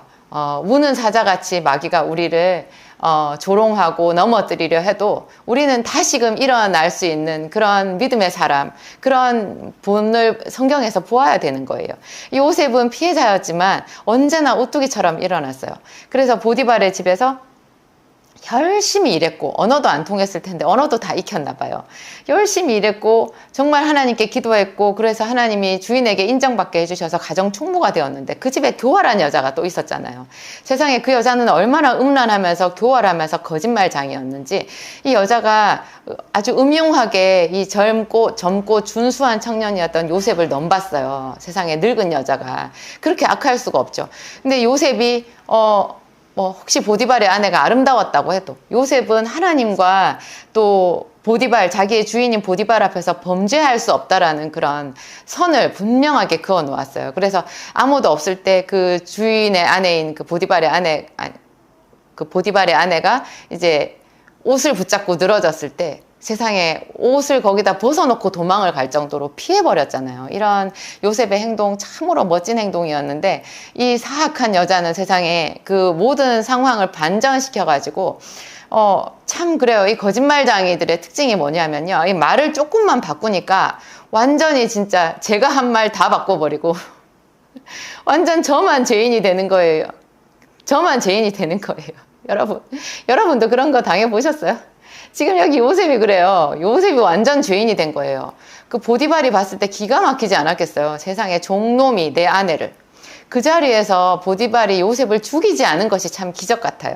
하나님께서 역사하셨다라는 생각이 들고요. 이런 종놈은 그냥 볼 가치도 없거든요. 그 자기 아내를 겁간하려고 했던 종놈을 용서할 남자가 세상에 어디 있겠어요. 그거 그냥 감옥에 넣은 거요. 그거 하나님의 은혜예요. 분명히 하나님께서 지켜주시지 않았다면 요셉은 그냥 쥐도새도 모르게, 아니죠, 모든 사람 보는 앞에서 아마 참수당했을 수가 있는 거예요. 그런데 하나님께서 요셉을 지켜주셨죠. 오늘날 우리도 마찬가지예요. 정말 믿음의 길을 가려는 사람들, 요셉처럼 이렇게 철저하게 야곱처럼 2번, 3번 버림당하고 짓밟히고 피해자가 될 수 있어요. 하지만 우리들의 요셉, 우리들의 하나님, 우리의 구조이신 예수님은 이들을 버리지 않으시죠.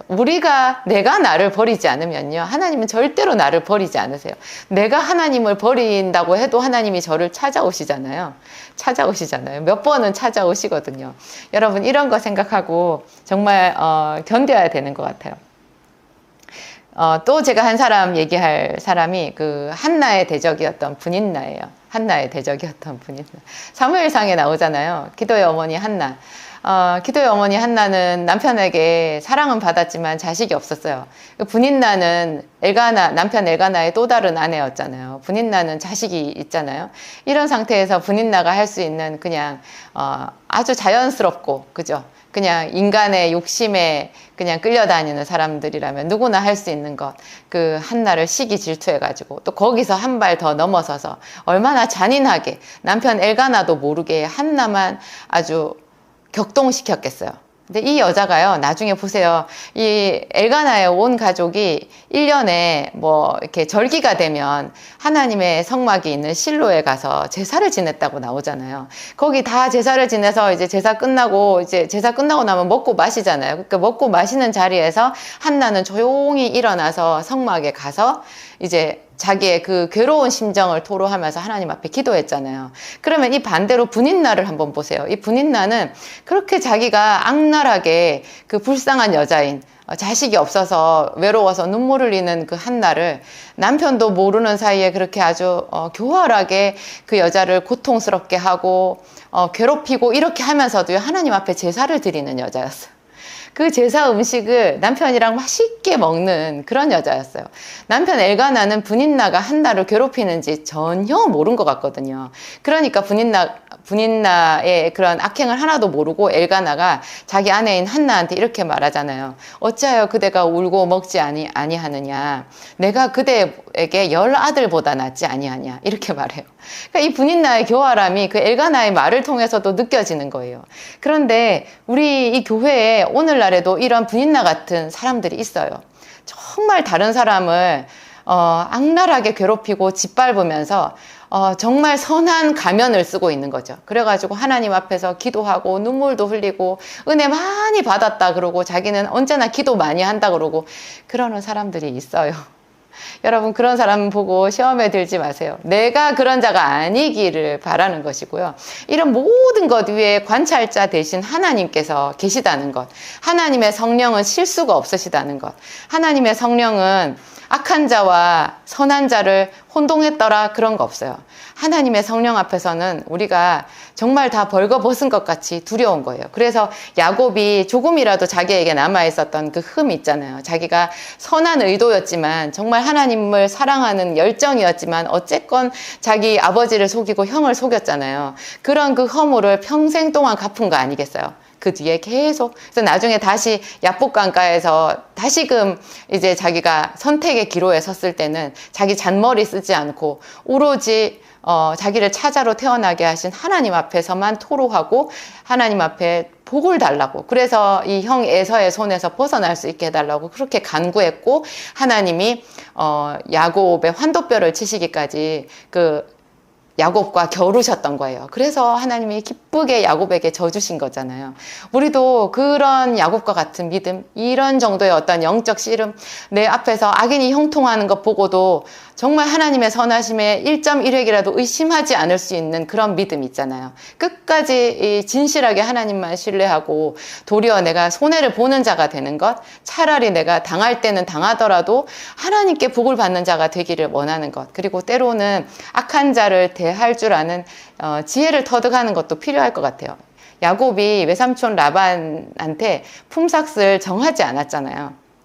네가 나한테 품삯을 정하라. 14년 일한 다음에 네가 나한테 품삯을 정하라 했을 때 야곱이 그래요. 나는 언제나 내 집을 세우리까 하면서 외삼촌이 나한테 품삯을 줄 일이 아니라 내가 외삼촌의 양떼들 중에서 흰 것만 다 골라가지고 흰 양만 치겠다. 그 흰 양 중에서 검은 것이나 아롱진 것이나 얼룩진 것이 나오면 그것을 내 양으로 하겠다. 내 품삯으로 하겠다. 그렇게 말한 거예요. 그게 야곱이 라반을 대할 줄 아는 거죠. 라반이 어떤 사람인 줄 알고요. 라반에게 품삯을 정해봐야 그 외삼촌 라반이 줄 사람이 아니라는 것을 잘 알았기 때문에 이런 것에서 뱀처럼 지혜로운 야곱의 어떤 그 능력을 우리가 캐치해낼 수 있는 거예요. 요셉도 얼마나 지혜로워요. 요셉도 자기 형들, 자기를 팔아버린 그 형들을 테스트하잖아요. 그 형들의 마음이 바뀌었는지 안 바뀌었는지, 자기 같은 어머니가 낳은 자기의 친동생인 베냐민을 볼모로 잡아가지고요. 이 형들이 베냐민을 어떻게 대하는지를 끝까지 테스트를 해가지고 그 형 유다가 베냐민 대신에 자기가 종이 되겠다고 그렇게 말하는 것을 보고서야 마음을 풀잖아요. 요셉의 지혜 이런 거 우리가 배워야 돼요. 여러분, 이 악한 세상에서 승리하고 살기 위해서는 우리가 담대하게 마귀를 대적하는 기도도 필요하고 끝까지 선을 행하는 것도 있어야 되지만요. 하나님께 그때그때 하나님 이 사악한 자를 내가 어떻게 대할까요? 하는 것도 구체적으로 질문해서 답을 얻어보시기 바랍니다. 기도하겠습니다. 하나님 아버지 감사합니다. 하나님, 악에게 지지 말고 선으로 악을 이기라 말씀하셨습니다. 하나님, 선한 양심을 가지라. 이는 예수 그리스도의 뜻이니 선을 행하고 고난받는 것이 하나님의 뜻이니라. 사도 베드로도 이와 같이 말하였습니다. 하나님, 야곱도 피해자로 남을 수밖에 없었고 요셉도 피해자로, 한나도 억울한 사람으로 남을 수밖에 없었으나 다 그들은 진실하게 하나님을 신뢰함으로 하나님 끝까지 이 믿음의 길에서 떠나지 아니하였고, 하나님 우리 아버지 정말로 열심을 다하여 영적 전쟁에서 승리한 모범이 되었습니다. 하나님, 우리의 연약함을 주님께 아뢰어드립니다. 우리를 새롭게 하여 주시옵소서. 하나님, 시험에 들지 말고 하나님, 악에 빠지지 않게 해달라고 예수님께서 주기도문을 가르쳐 주신 것을 기억합니다. 하나님, 우리는 이 주기도문을 하나님 생각 없이 반복해서 자주 기도하면서도 하나님 이 깊은 뜻을 깨달아 알지 못하였습니다. 참으로 하나님은 우리가 시험에 들까 걱정하시고 안타까운 눈으로 우리를 바라보시는 좋으신 아버지이십니다. 하나님, 우리 중에 지금 시험에 든 자가 있습니까? 성령께서 친히 어루만져 주시고 교회로 돌아올 수 있도록 붙잡아 주시옵소서. 좋은 형제들, 하나님 정말 진실한 당신의 종이 있는 그런 교회로 그들을 인도하여 주시옵소서. 그래서 하나님, 다시금 새 마음으로 하나님 앞에 헌신하고 하나님 귀한 그리스도의 몸에 속한 지체로서 승리할 수 있도록 도와주시옵소서. 하나님, 우리 아버지, 우리를 새롭게 하여 주시옵소서. 새롭게 하여 주시옵소서. 지혜를 주시고 능력을 주시고 하나님, 우리의 눈을 열어서 하나님의 말씀 속에 승리의 비결을 깨달아 알아갈 수 있게 하옵소서.